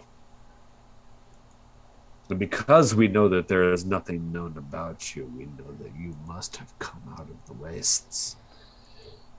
And so, if you would go into the wastes and try to find what happened to Garrow, try to find what happened to our group, perhaps we could begin to work together. If that is equitable. Okay, so what did he really mean? Okay, There's so what do you want? The only things that I care about, yeah, when he was saying that sentence about we have means to communicate and we haven't gotten telepathic communications, who's he picturing? Is he picturing Yanti? Does he know Yanti? That's the one. And the other one was when he was talking about we need you guys to go out and find. What he meant was escort our representative, right? Who does he picture when he says the representative? Is that person a Yanti? Oh, so like, but would he be able to look? Gaelic. just to Sorry. see. He says the word Kalik. I would throw in the word Kalik one last time. I'd find a way to throw that in just so when Ma'ak is listening and the word Kalik pops up, we can see. Like what I would ask is I would say, who do you think Gero would have defected to? Would it have been someone working against Kalik? And also, who would he be picturing if he thinks Gero defected? Good stuff. That was a lot. Yeah, well, no, like the idea, like,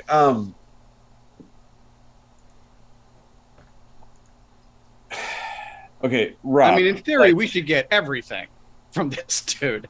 Like, just Yeah. one big old download. So, what does he know? what he knows,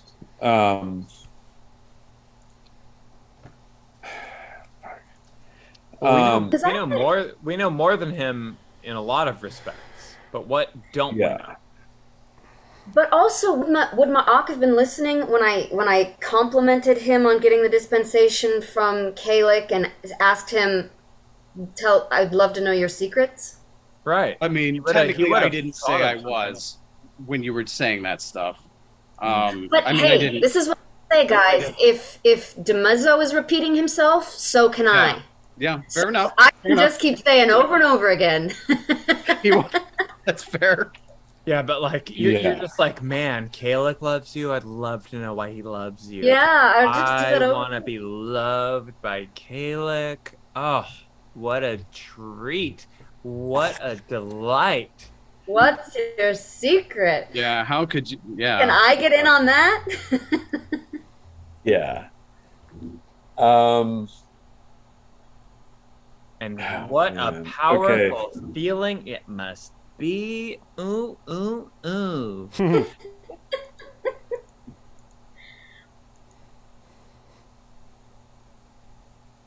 Okay. Meanwhile, I want to say the more that this is just sidebar, I'm just going to give you another thing to keep track of. I'm looking for Kame. Like Gezo is just gonna fucking go AWOL and go to Kame if he sees her. Yeah. We need one surviving member, and Gezo will do his best to keep her from trying the fruit.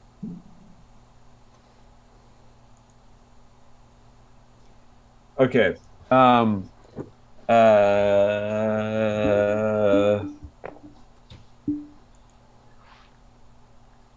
See, thinking about Yanti, that's the first one. Yeah.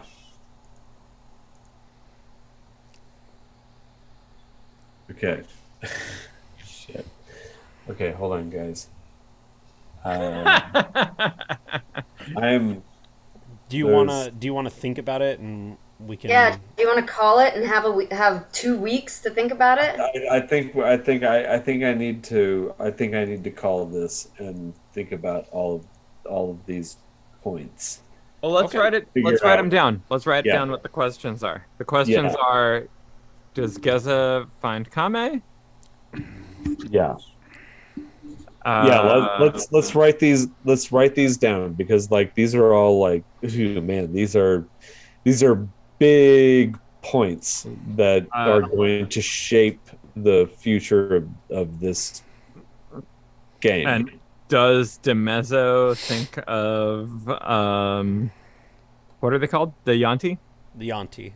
Yeah. Right. the Yanti, Yanti. and then what's the identity of the representative that we need to Who is the representative? Yeah. And then how did he gain favor with Kalik? That Yeah. one's for the Veiled Alliance. We'll throw him a bone. Yeah. Okay. Yeah. But also, Agis wanted us to figure that out. Yeah. How did Demezzo gain? Yeah, because these are favor? all questions that I wasn't particularly anticipating for tonight. Okay. So Yeah. I've got does Geza find Kame? Does Demezzo think of the Yanti? Yeah. Who is the representative of Demezzo? And how did DeMezzo gain favor with Sorcerer King? Mhm. Yeah. And also, who does he suspect Garrow might have defected to? In theory, that's going to tell us who their number one enemies are. Yeah. And who we can pin it on if anyone follows up with it. Oh man. Oh man, I want to admit to him in his last moments that it was us all along. That Yeah. we're the ones who did Garrow. We're the ones who burned your silk, motherfucker. We're the reason you haven't that's heard what from we tell him Leonti. in his like final 3 seconds as he dies. Yeah, I'm practicing the meta concert. I'm just gonna. Here you go, buddy. Yeah. Here's a mega Think download. about that in your last moments. Mega download to die on. Okay. Yeah. Actually, Well- I might just broadcast the screaming from the scenes of the silk mines. That's worse. That's worse than knowing he had us. Oof. You know. All right. Well, Yeah. let's wave goodbye. Okay, everybody. well, I think that's a good place to call it for this evening. We'll be back in a couple weeks. Thanks for watching us play some Dark Sun. And everybody say good night. Wave goodbye, everybody. Not everybody. Good night, everybody.